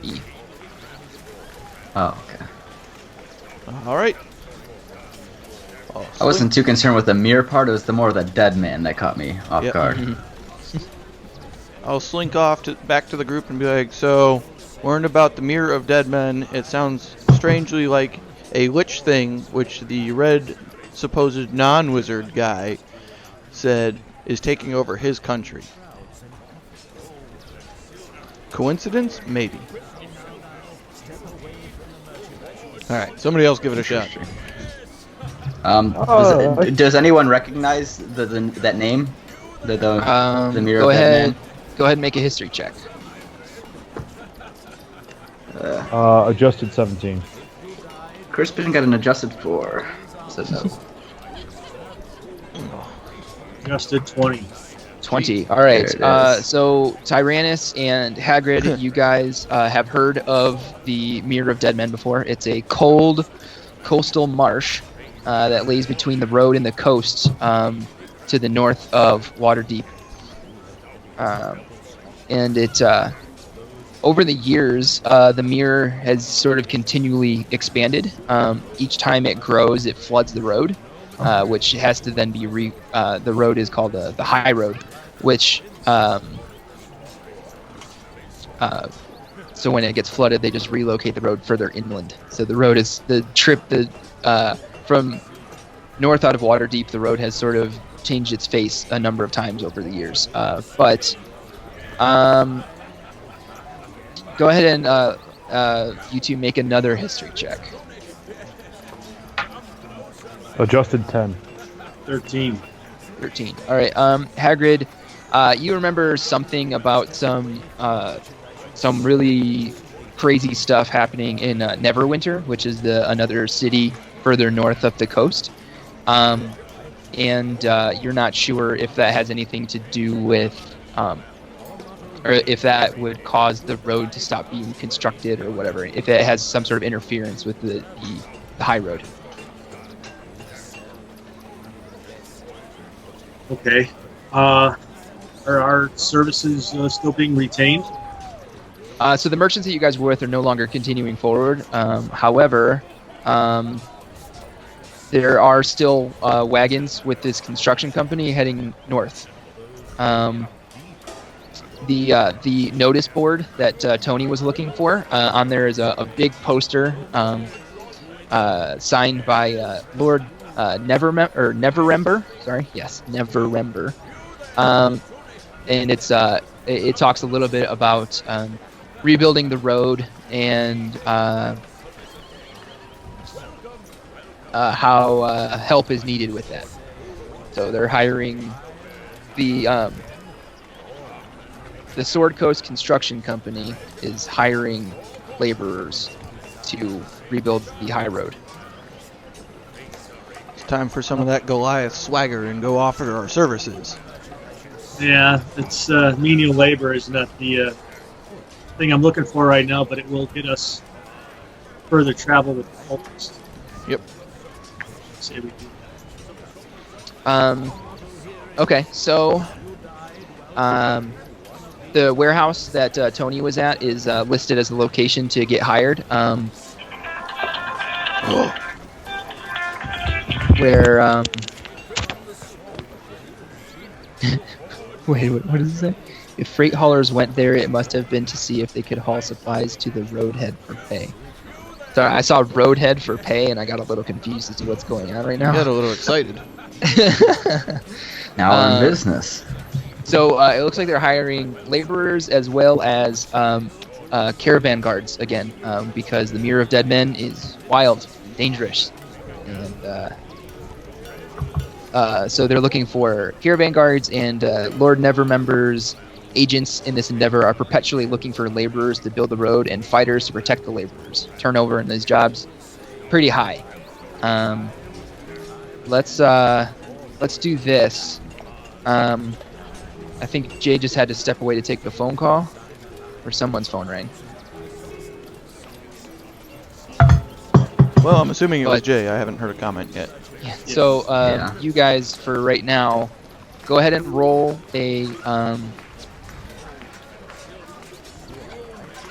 charisma check. You can apply any of the skill, so you can apply any charisma skill you think would help you get a job, so like persuasion, deception, whatever. You can roll that and give me that. And let's see. Bum. Charisma. Well, unfortunately, my persuasion, even with the modifier, only got me a 9. Okay. But I'm I all got about an the sword more than the shovel. So I got a total of 7. Crispin got an 11. Crispin got an 11. All right. So you guys actually all managed to get hired again as caravan guards at 5 gold 10 day.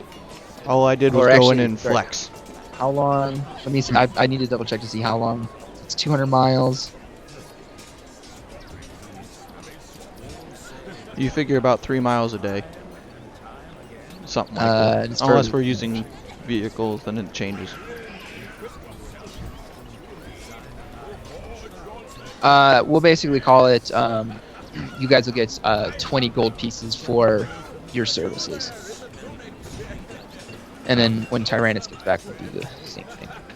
But anyway, so you guys are hired as caravan guards and fighters for the trip to the trip up the high road. Oh, sorry. Actually, you guys were hired by the High Road Charter Company. I made something up. I didn't need to. I like this one better. High Road Charter Company. 20 gold. Okay.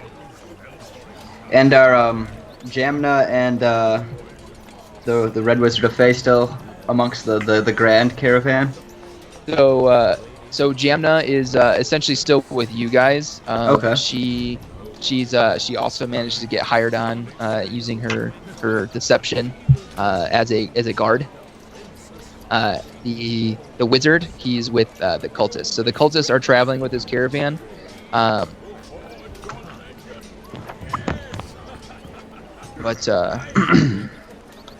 So there's 6 supply wagons, 12 escorts, including you guys and Jamna, 24 laborers marching out to relieve a group that is coming back to Waterdeep for some time off.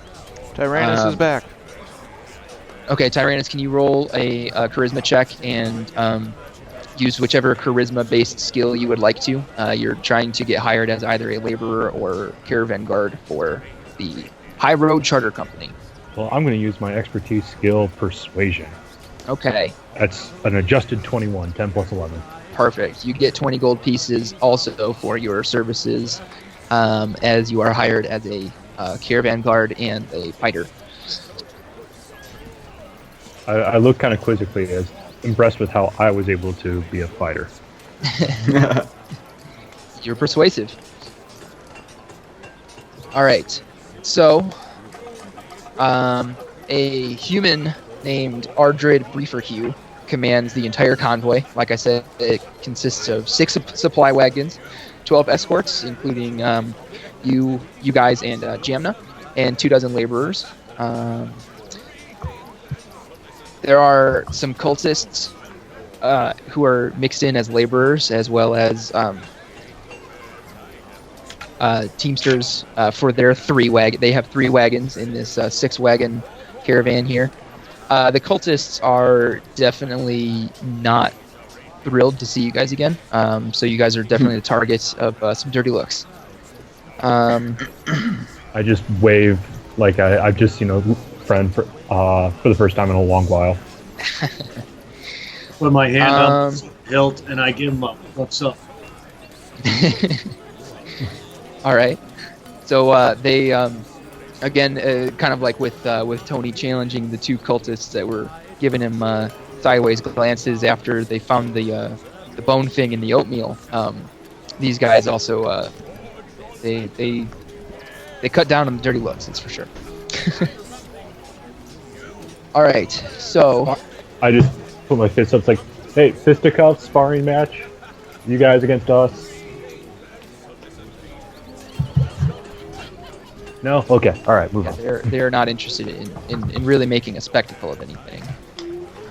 But that's what I do. Sorry, I didn't mean to do that, guys. All right. So, the journey northbound again is not super eventful. So for most of the distance, the road winds through coastal hills nestled between the Sword Mountains and the sea. On the 7th night of the journey, you guys camp on a hilltop. You guys have your first sight of the Mirror of Dead Men.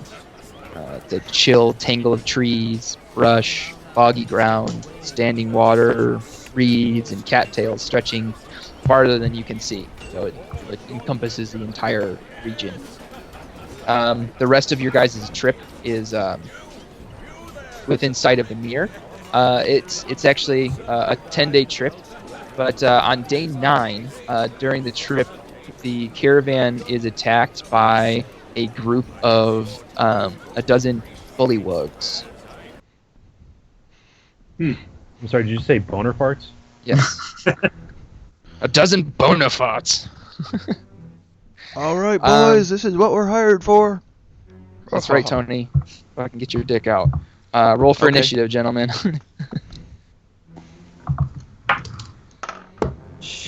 Wow. I got a 6 with advantage. Wow, that's pretty 13. bad. All right. Did anybody get between 20 and 25?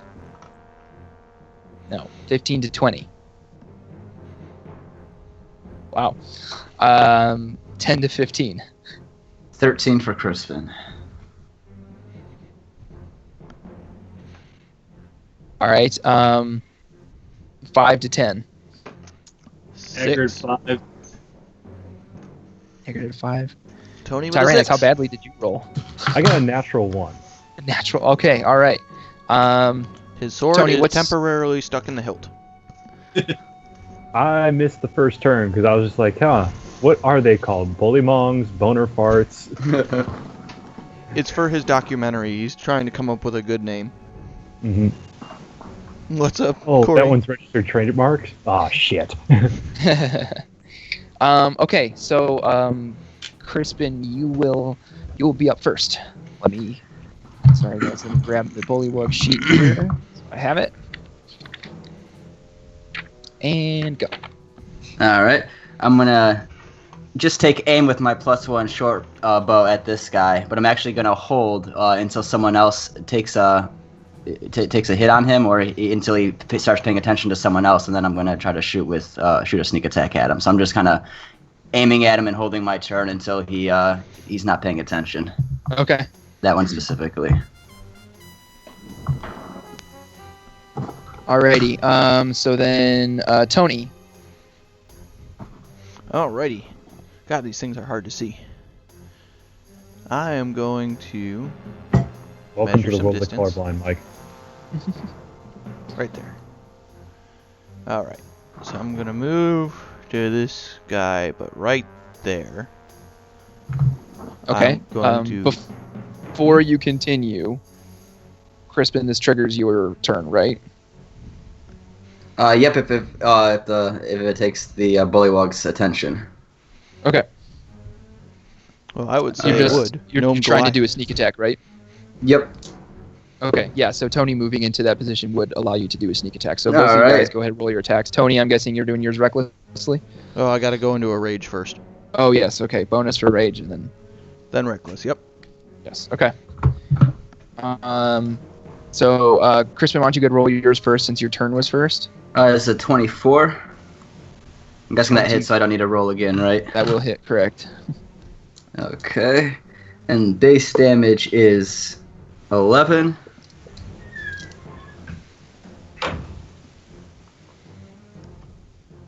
And now we're gonna go with sneak attack. 12 is 18. So 29 total. Okay. Tony, go ahead. Alright. So, reckless. Will a... why is my brain crapping on me for math right all of a sudden? Oh, 17 hit. 17 will hit. Alright. And damage. 4. I lost my d4. 7 plus an additional 5. So, what's that, 13? Yes. Alright. And 12. Okay. Yeah, there we go. Uh, 12 math. All right, so that one. So as the arrow hits it, while Tony is so the arrow catches the bullywug, and it's a really well placed shot by Crispin. Now that he has the time to attack a target that's not focused on him, and Tony's great axe also crushes the bullywug in the chest at the same time. And you hear a sickening crunch sound. It's the same time you hear a, and then the bullywug sort of like falls backwards and slides through the muck about 5 feet as it dies. All right. Well, since I can't get close enough to anything else, I shall move my 5 extra feet that way. Okay. So got some bullywug action going on now. Oh no, man. Oh, jeez, Rick.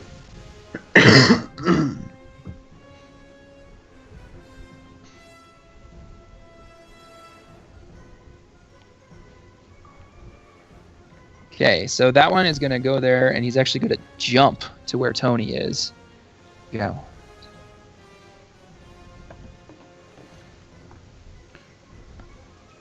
I would like to lupini dodge. If he hits me, that is.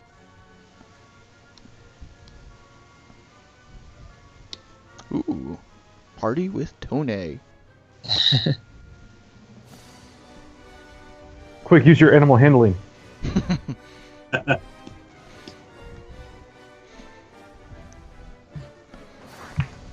All right, so Tony, you're getting attacked 4 times.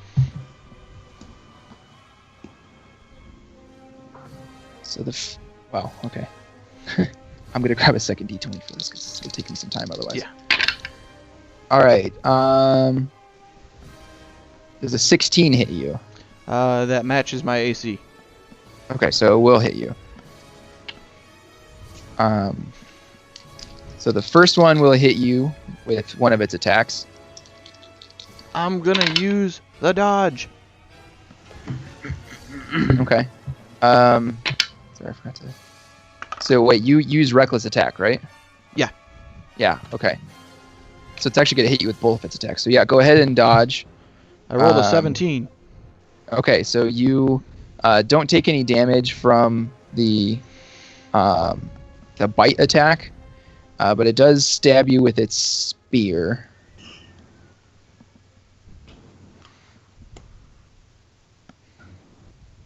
And that's going to be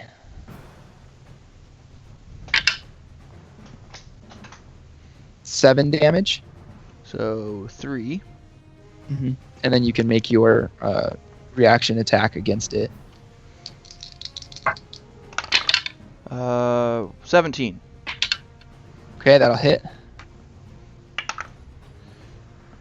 12 plus 15 damage. 15 damage, okay. So the second bullywug is going to hit you with both of his attacks.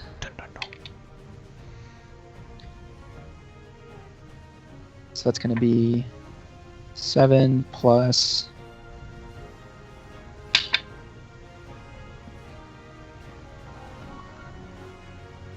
It's going to be 23 damage. Whew. Is that 12?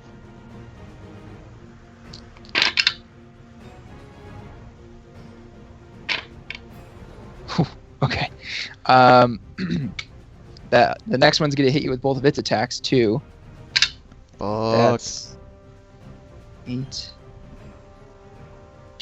plus...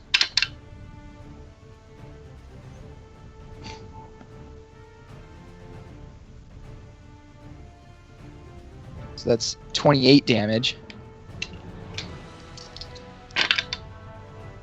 And then it hits with its... So that's another 7 damage. And that's all of the bullywugs. So, Hagrid, you're up.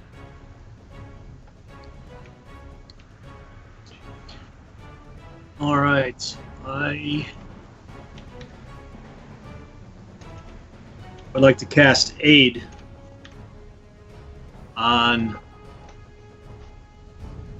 the 3 other party members Okay. So each of them gets a increase of hit point max and current hit points by 5.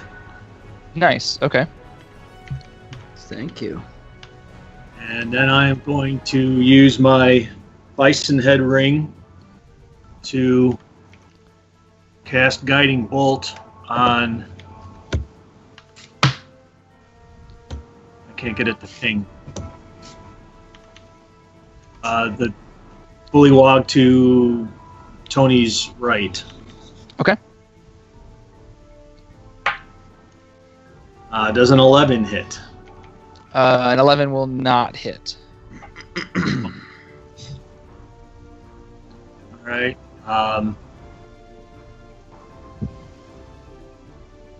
Can I still move? Yep.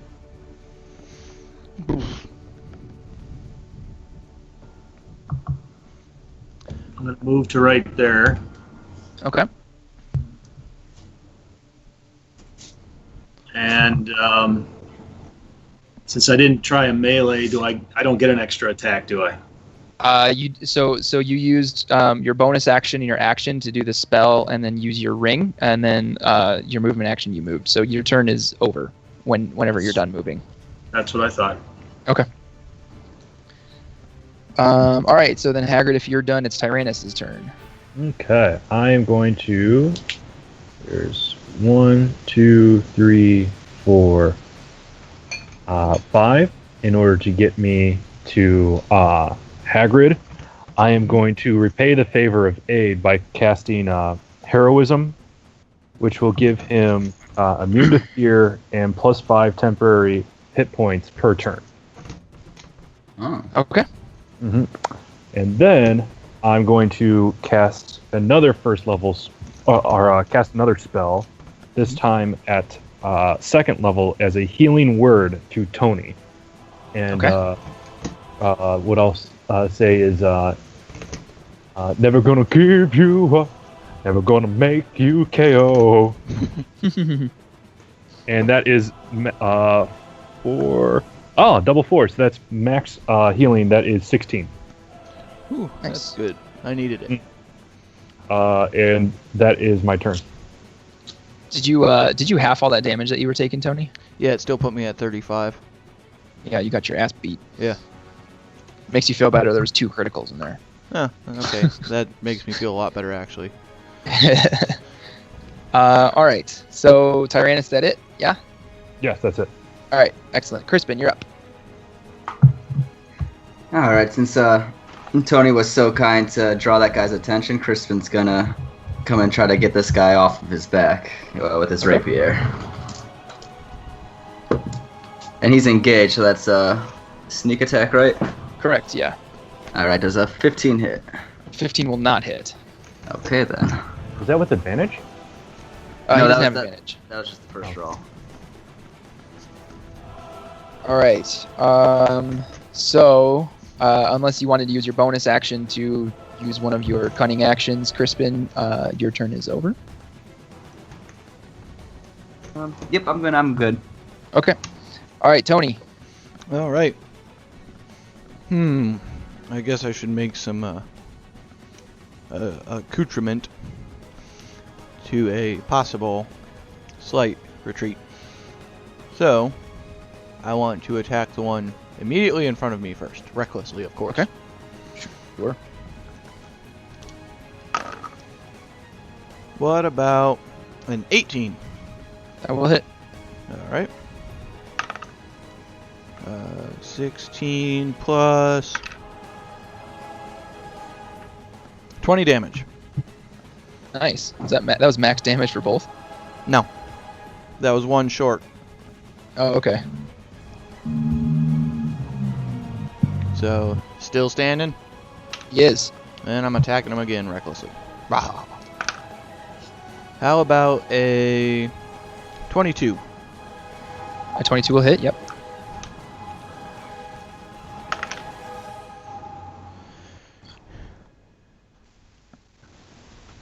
How about a 13 damage? All right, that'll do it. So there's kind of like a sickening, like muddy slurping / bones crunching and slime flying as Tony hits this bullywug with his axe. Just and then the bullywug lets out this like weird sort of ribbit / shriek as it dies. I'm not going to attempt that ribbit / shriek because I don't even know in my head what it sounds like yet. All right, Tony, that it for your turn? Yep. So something like. Sort of. Yeah, it worked. That'll get the job done. Me. All right, so that bullywug's going to move down there and then leap over to Crispin. That one's going to move there.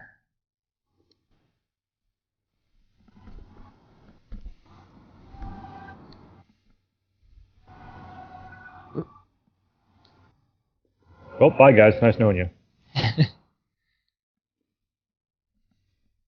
All right. So Crispin is going to get attacked by 3 of them. What's your AC, Crispin? 15. 15. Okay, both of those are going to hit. That's going to be 15 damage.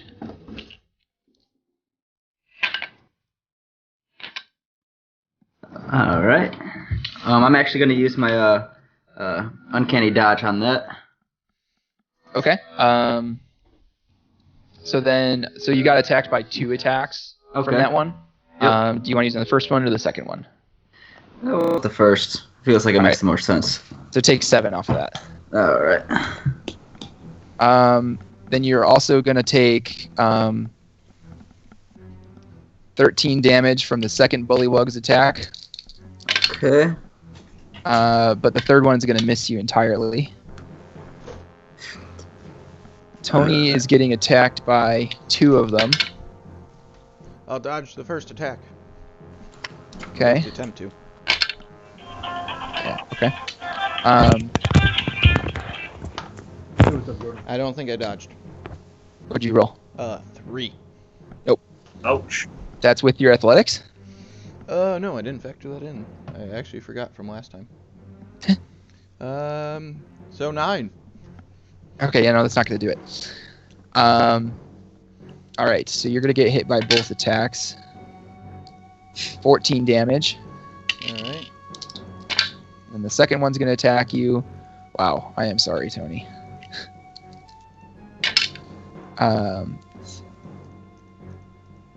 20 damage. Jesus Christ. That was 2 criticals. Hagrid, these 3 bullywugs like that make a corner around you. They're going to try to attack you. First one misses. Second one misses. Third one misses. That AC of 20 is saving your butt. All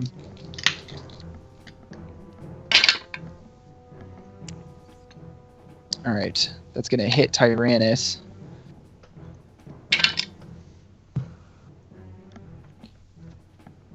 That's 23 damage.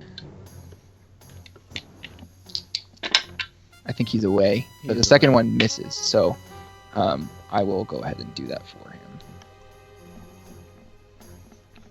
Or I'll just tell him when he gets back, so because he's got some crazy numbers going on. I don't know what he's doing.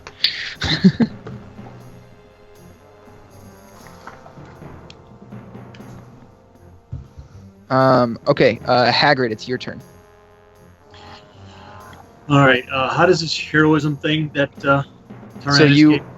you now have 5 temporary hit points. So those hit points are hit points that get taken away before your actual hit points do. Oh, okay.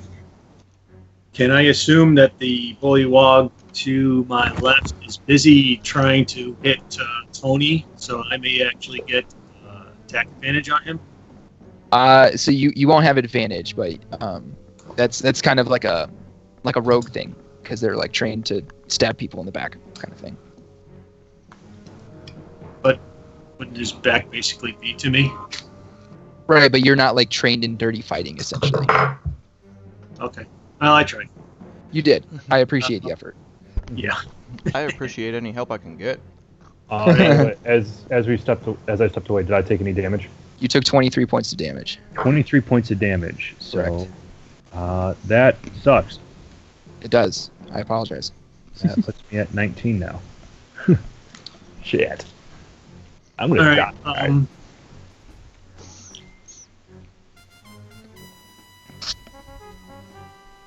I am going to attack the bullywog to my left. Okay. Does an adjusted 20 hit? Correct. That will hit.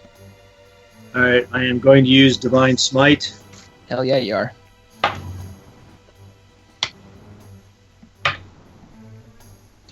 $19. All right. That is a mighty blow, but he is still standing. Then I will attack nasty creature again. Oh, I have a question for you. Uh-huh. Is this creature considered a fiend? I A monster. think it's just a monster. Okay. Because I get special bonus on Divine Smite for fiends and undead. Okay. I need to look specifically into like what a fiend is. I feel like it would probably be like demon creatures. Yeah, something with evil intent rather than just a nasty. Okay, Yeah. I get it. All right, so I'm going to use my extra attack. And, hope does 12 make it? 12 is not going to get it done. Sorry. Okay. I'm done. Okay. Tyrannus, you're up. First off, I'm going to sit there and go ow, ow, ow, ow, ow as I reach into my component pack, pull out the sliver of glass, throw it up in the air, singing Tiny Dagger in my hand. And I'm going to place a third level Cloud of Daggers right there. Right there. Mm-hmm. Okay. And then, hold up. Let me just read aid. Tiny dagger in the sky. I can fly twice as high. Take a look. It's in my pouch. It's a fucking dagger. A fucking dagger. 4, 8, 11, 13, 17, 20. That is 20 damage. Nice.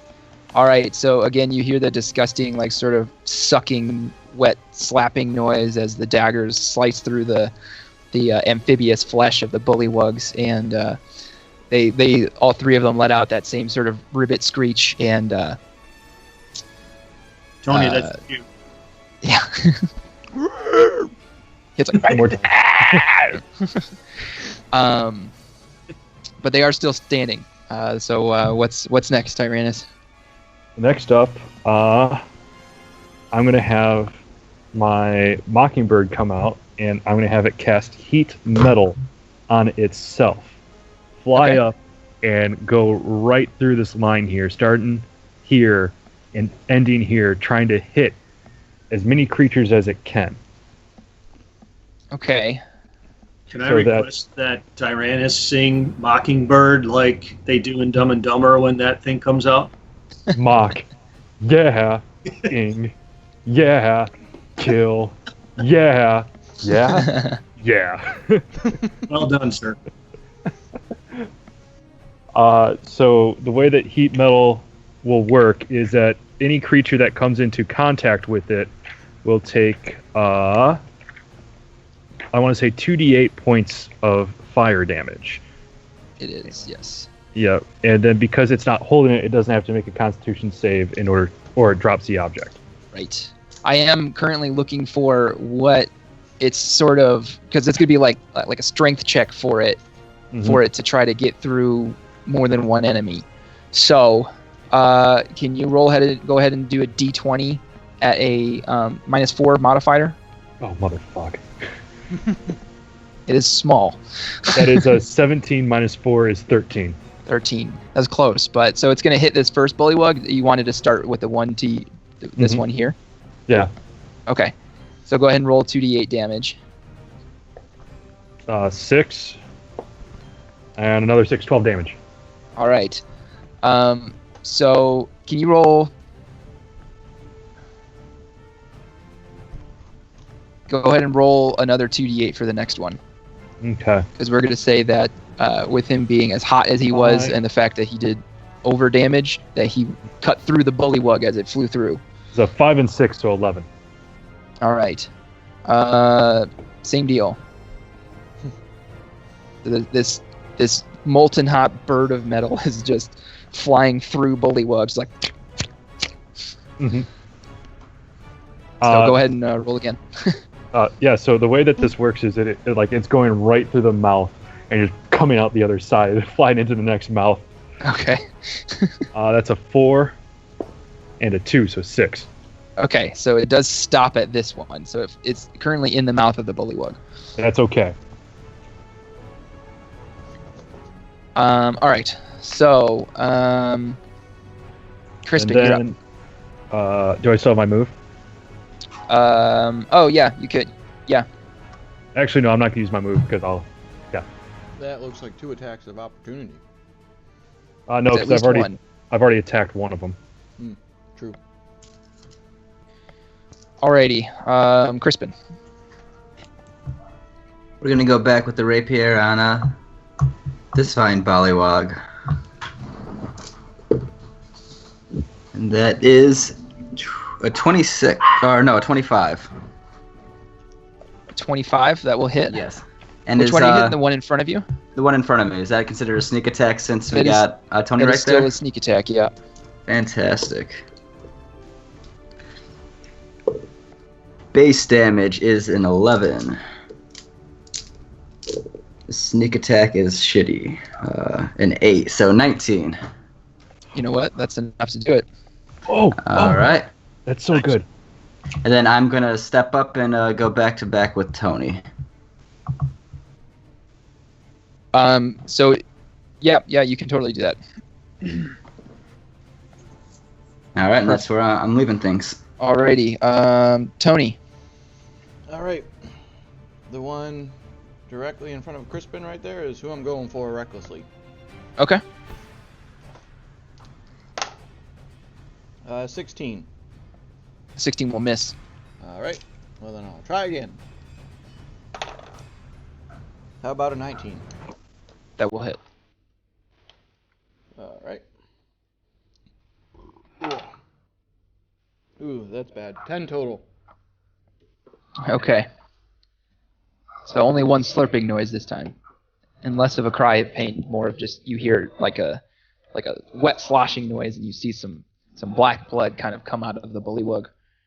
And now we're back to the bullywugs' turns. Crispin, you're gonna get 2 attacks.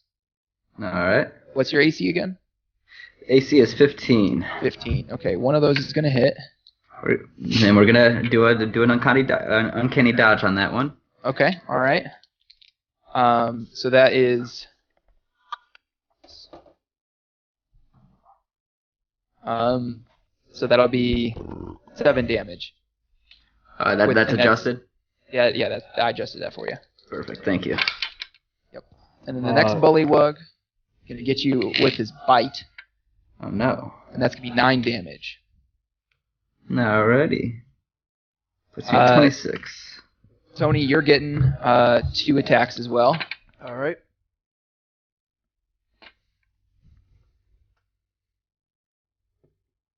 All right. So the bullywug tries to bite you and misses, but he follows up with his spear and hits you for 8 damage. Dodging. Okay. You'll need to beat a 21. Yeah, not happening. Let me know when this guy goes, because he has disadvantage due to How the much damage metal do I bur- take? I haven't gotten to that part yet, Tony. Or did I? No, you didn't. I thought you said 8 damage. No, that was to Crispin. Okay. Okay. Oh, wait, so I said he bit you. Bite, missed, stab. Right. Yeah, no, that was 8 damage. Yeah. Oh, that was 8, so 4. Mhm. Ooh. That wasn't so bad this Um, time. Right. Okay, so 7 damage from the bite of the other one. So 3. And then Hagrid, the one in front of you, and to its right are going to attack you.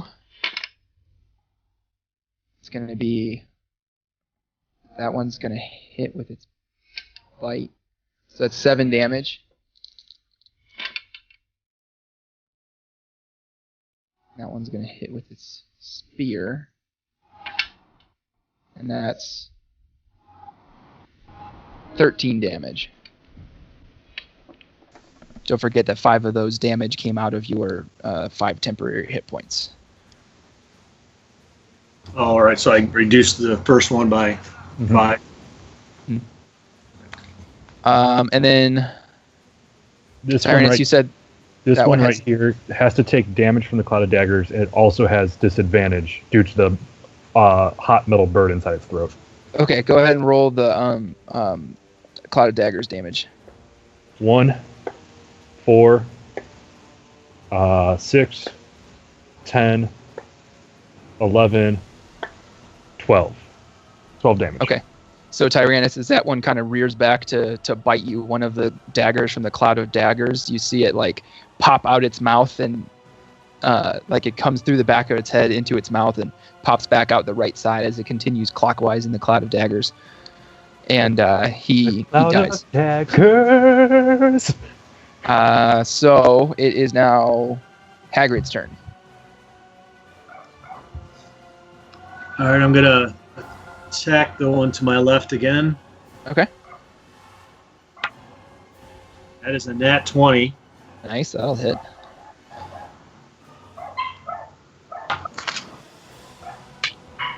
Oh, wait, no, 6. I'm sorry, so 20 damage to that. All right. That one's dead. Then I will use my extra attack to try and hit the one in front of me. Okay. That is 24. That will hit. And I'm going to use Divine Smite again on this one. Sweet. Oh, it's off the table. Wow. 25. Holy cow. So Hagrid, you shield bash the bullywug to your left, and you catch him square in the head, and you hear a ripe watermelon splitting open, and he falls down. And then before you even really look at him, you swing forward with your sword on the other bullywug. You know, your holy symbol again, as the chain is wrapped on your arm, blazing and into the blade as you connect. The the radiant energy of Kiri Jolith spreads through the hilt and up into the blade as it's connecting with the bullywug, and you hear just a sickening crack as the bullywug. He doesn't die, but he sure fucking wishes he did. Oh, we're still fighting? Oh, shit. We're still fighting. Tyrannus, you're up. First off, I'm going to use my bonus action to tell the bird to keep on flying through that line. Okay. Yeah.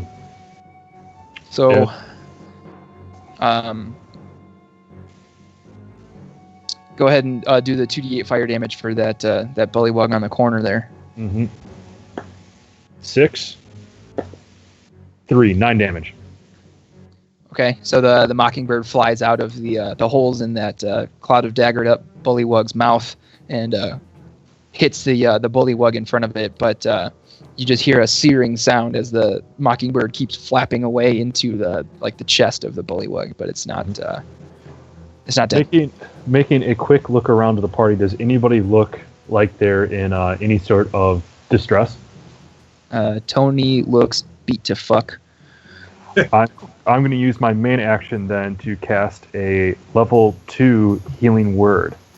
And this one will be, it's like, you get knocked down, but you get up again. I'm never going to keep you down. You get knocked down. All right, go ahead and roll. 4. And another 4. That's 16 health back. Woohoo! All right. And Crispin, I can't see your health. I am sitting, not pretty, but I can probably go a little bit. I'm at 26 right now. Okay. Bloody, but standing. If you click on your token and hit the gear icon, you can put your health as a fraction in that bar 1 thing. Well, you Yeah, can just just so I type can it into see. the green Oh, one. I'm in bar 3. Yeah, I've got in bar 3, so okay. You can type it into the green or any of those There we go. at the top. Right. Yeah, I had it in the first one. I like to see it as a fraction, just so like if someone asks like how's someone looking, I can say like, oh, you're below Right, half. yeah. So Yeah, you just like to Okay. see the bar. I do. I like bars. Everything on the screen except for Hagrid and Crispin have health bars right now. All right. Is that better? Yes, sir. Thank you. Perfect. All right, Tyrannus, unless you're going to move, your turn's over. I'm not. As a free action, can I just break concentration on Cloud of Daggers? Yes. Cool. I do that, and then I'm done. All right, Crispin, you're up. All right, we're coming back with the rapier on that gentleman, Okay, this will be a sneak attack. and that is a 26. That'll hit. All right. Base damage is 11. And sneak attack damage is 9 plus 6, 15. 28 total. Or no, Right. 26 total, I'm sorry. Bad math. So, yeah, your rapier just like slid right through it like a hot knife through butter, and you pull it out, and the black blood of the bullywug begins to just pour profusely out of the wound, and it falls over dead. How's that compared And, to a hot mockingbird through Bullywog? That gives Crispin like 3/4 of a chubby right now. That was kind of exciting. Tony, you're up. Alrighty, I guess I should figure out what I want to do. I'm gonna go stand in some corpses. So, I'm gonna move there, and then there. Okay. And I'm going to attack the bullywog, whatever the fuck they are, due south of me recklessly. Bonafide. Yes, I'm attacking the Bonafide. All right. 21. That'll hit. Alright. Wow, that's super shitty. 9 damage. Hey, guess what? That's enough to kill it. Alright. Then I'm 'Cause going Hagrid after beat the other one. living Christ out of it. He beat the Kiri Jolith out of that fucking thing. Alright, I'm going after the other one. Okay. Don't hit the bird. Don't hit the bird. I don't think that'll be enough. 14. That will not do it. And that ends me. All right. So it's the Bullywug's turn. Crispin, these two are going to attack you again. Okay. One of the attacks hits and one misses. And that's 6 damage.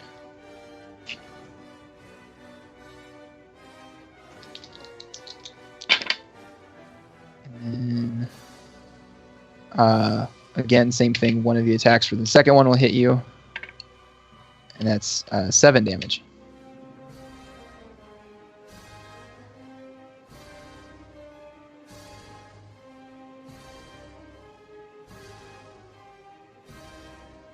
Are you there, Crispin?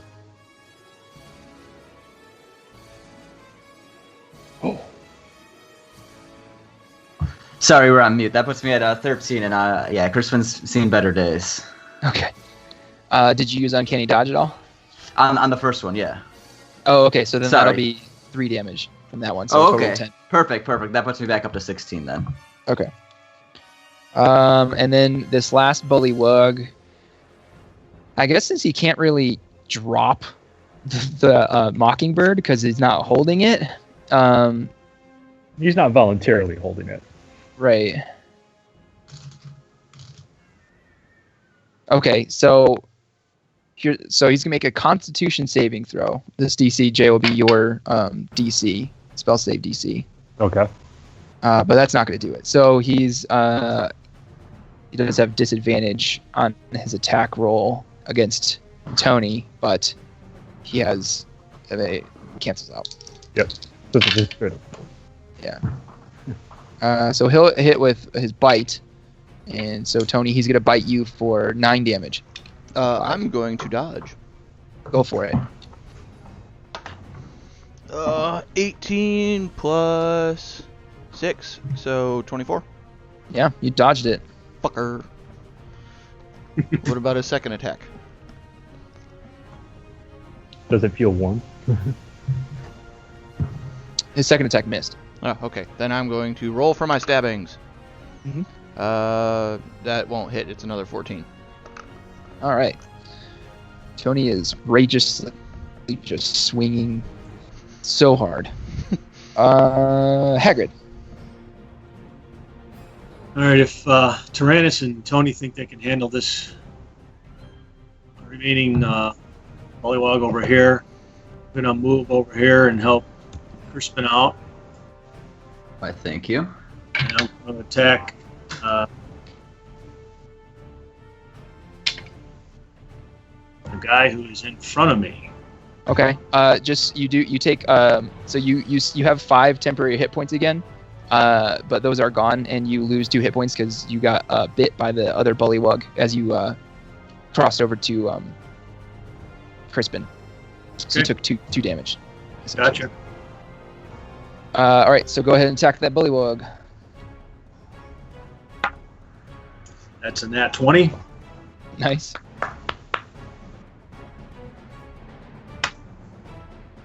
And that is going to be 22 points of damage. Jesus Christ. Oh shit, we're still fighting. Oh, and I get my extra attack. Yeah. Oh, and that is going to be a 25. That'll hit. Ooh.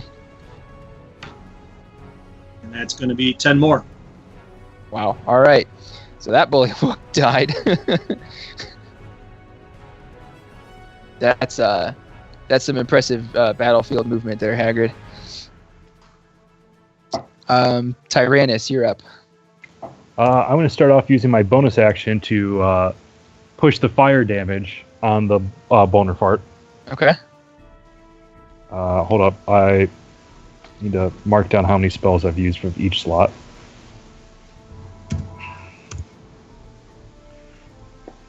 Uh, 3 and 7, so 10 damage. Okay. And then I'm going to see if that's my bonus.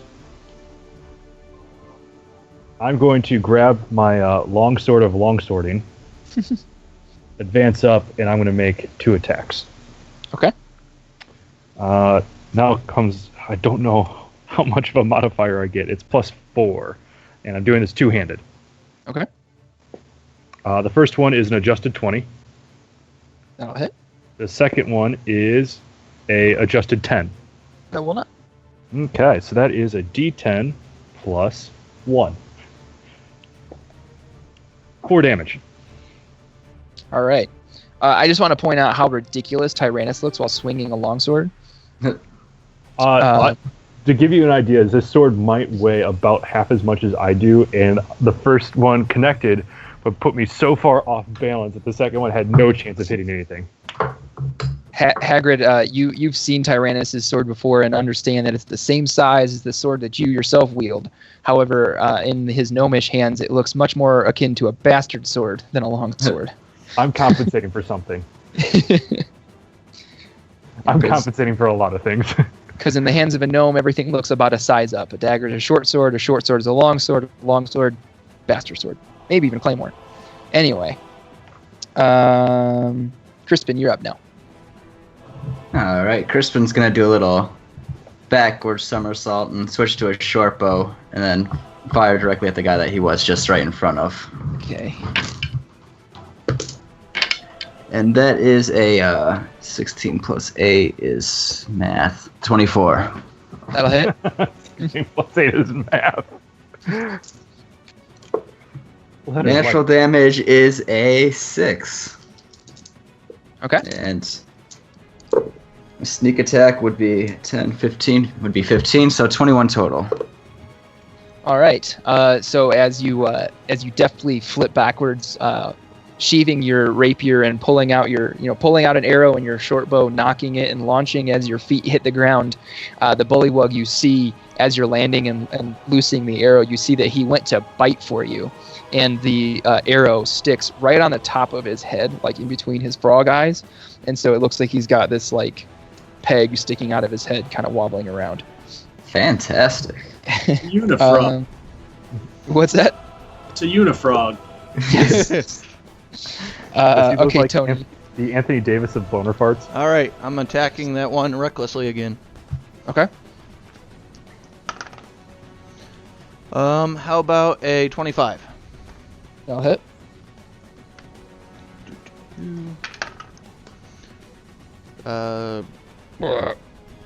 17. 17 damage? Yep. Right. That bullywug dead. All right. Then I guess I'll move over and use my second attack. Sound of a searing bullywug is no longer as he is laying underneath the... So, Tony, just so you know, it's difficult terrain while you're walking on top of corpses. Well, luckily I only moved 3, Okay, but that accounts for 6. and I have 35 movement speed. So it's 5, 10, 15. That's 30. Okay. So I'm gonna stab it now, recklessly. Okay. How about another 25? That will hit. All right.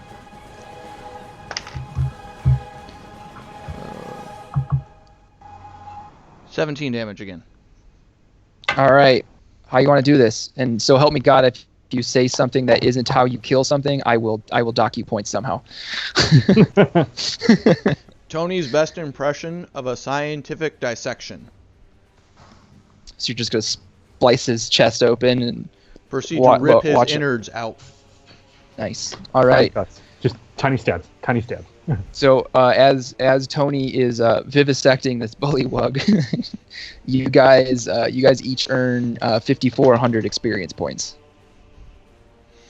Woohoo!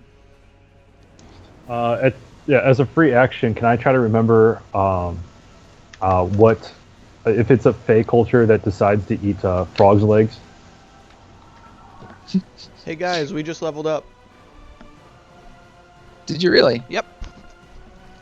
Nice. Oh, Crispin might be a little bit behind. Yeah, it might be. Gotta do math. Well, our current experience point level is, for at least most of us, 36,145. So is that 145 more than you needed to level up?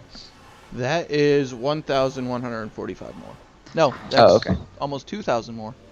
I'm at 34,870. What's the marker I'm looking at? I think it's 3,400. 35. No. It's Oh yeah.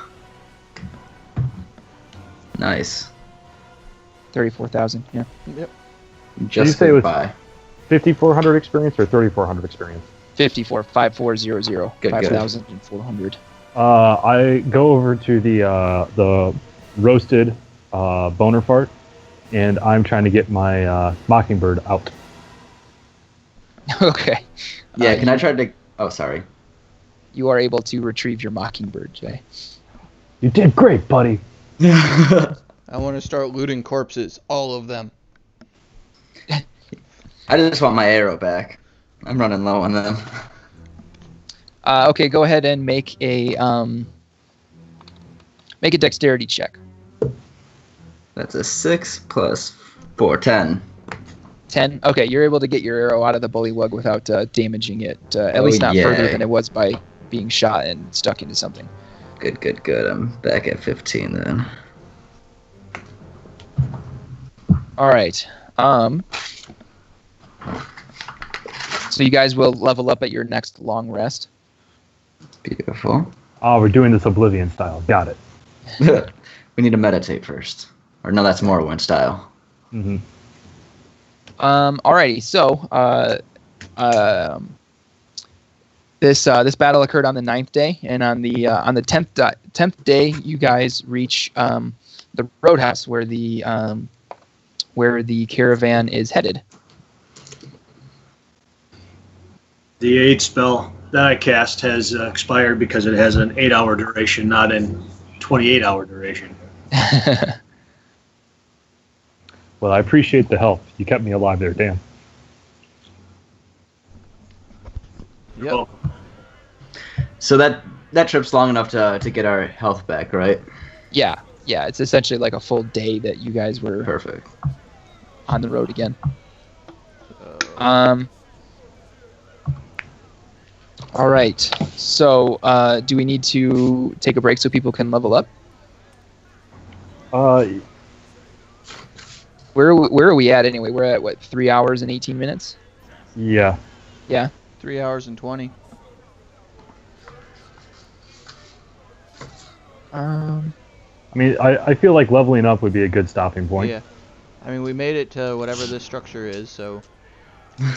Yeah. Let me give you guys kind of the lay of the land, and then we'll kind of call it from there, if everybody's good. all right with that. Okay. So.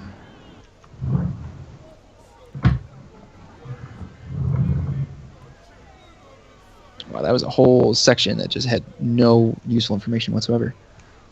All right, so you guys have arrived at the roadhouse. It's called the Carnath Roadhouse. It's a compound that served as a holstery on the trade road between Waterdeep and Neverwinter in the days when trade flourished. It's fallen into disuse since trade stopped, but now that the road is being rebuilt, the roadhouse has been put back in service and is a working roadhouse and put to use as a supply depot and wagon park. Yeah, next question I have is, how many fights can we start and finish at this roadhouse? I don't know. It's a good question. Does anybody look like they're very good at pottery? He's throwing it. Or, I do have a or dancing with +7 at sleight of hand. Wow. If that helps at pottery. What about dancing in a salacious manner? Like really provocative. I mean, I think we can all do that. Or jumping out of airplanes in order to avoid the law. All right.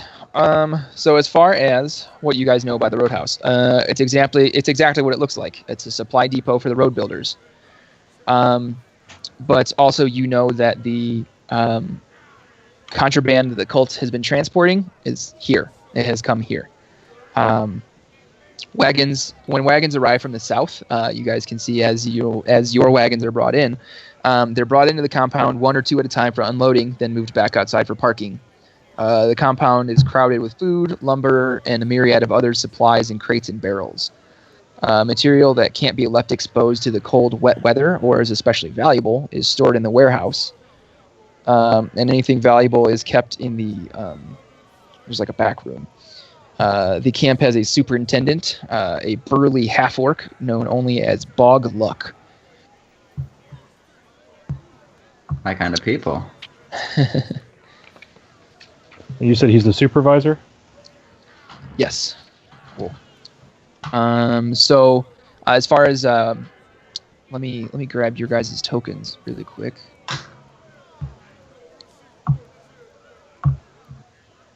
As far as what you guys see right now, so you guys are in the courtyard area. Most of the time, the courtyard is crowded with crates, barrels, and stacks of supplies. The damp climate means the ground is muddy, except for when the temperature is below freezing. Then it's uneven, frost-covered ruts. So, fun stuff. It's like walking around in a corn maze in Illinois. A path is kept clear from the gate to the stables so that animals can be moved, but during busy times, like during the day, sometimes that path can actually be so these right here are posts, like struts that support the loft, the balcony that's overhead. So Awesome. sometimes the route back to the stables actually takes place like through there. So that is a staircase off to the. Yeah, there are a couple staircases. There's 3 of them. There's one right up here. That one leads up to the kitchen area, and that one and the one to the south both lead up to the balcony. And you guys can see along the western and northern walls are rooms. Most of the doors are open right now because it's the daytime. Wagon drivers, escorts, and laborers stay at the compound. They share rooms. None are private rooms. All of them have bunks for at least 4 people, and the larger rooms sleep 6. We've kind of adjusted that a little bit, but still, they're all common rooms essentially.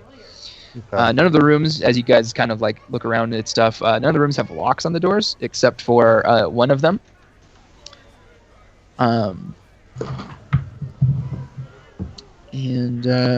So up these stairs here that are sort of in the middle, those go up to, like I said, the kitchen area. We can actually do a little bit of stuff here still, if you guys want. But if you guys want to end there, then that's also fine. I More think this stuff. Yeah, I'm cool with whatever the party decides. Yeah, same here. More stuff. More stuff. Okay. All right, Hagrid's not done. All right. All right. Yeah. Okay, cool. I will say I will lead off with this, guys. For the most part, this is this chapter plays out a bit more like a spy story. Okay. Okay. Well, then we might want to hold off so we can Yeah. get the whole thing at once. I Yeah. agree with that. Mm-hmm. Especially with the way my brain has worked, and I sent us down so many rabbit holes with. Let's ask about that red wizard some more.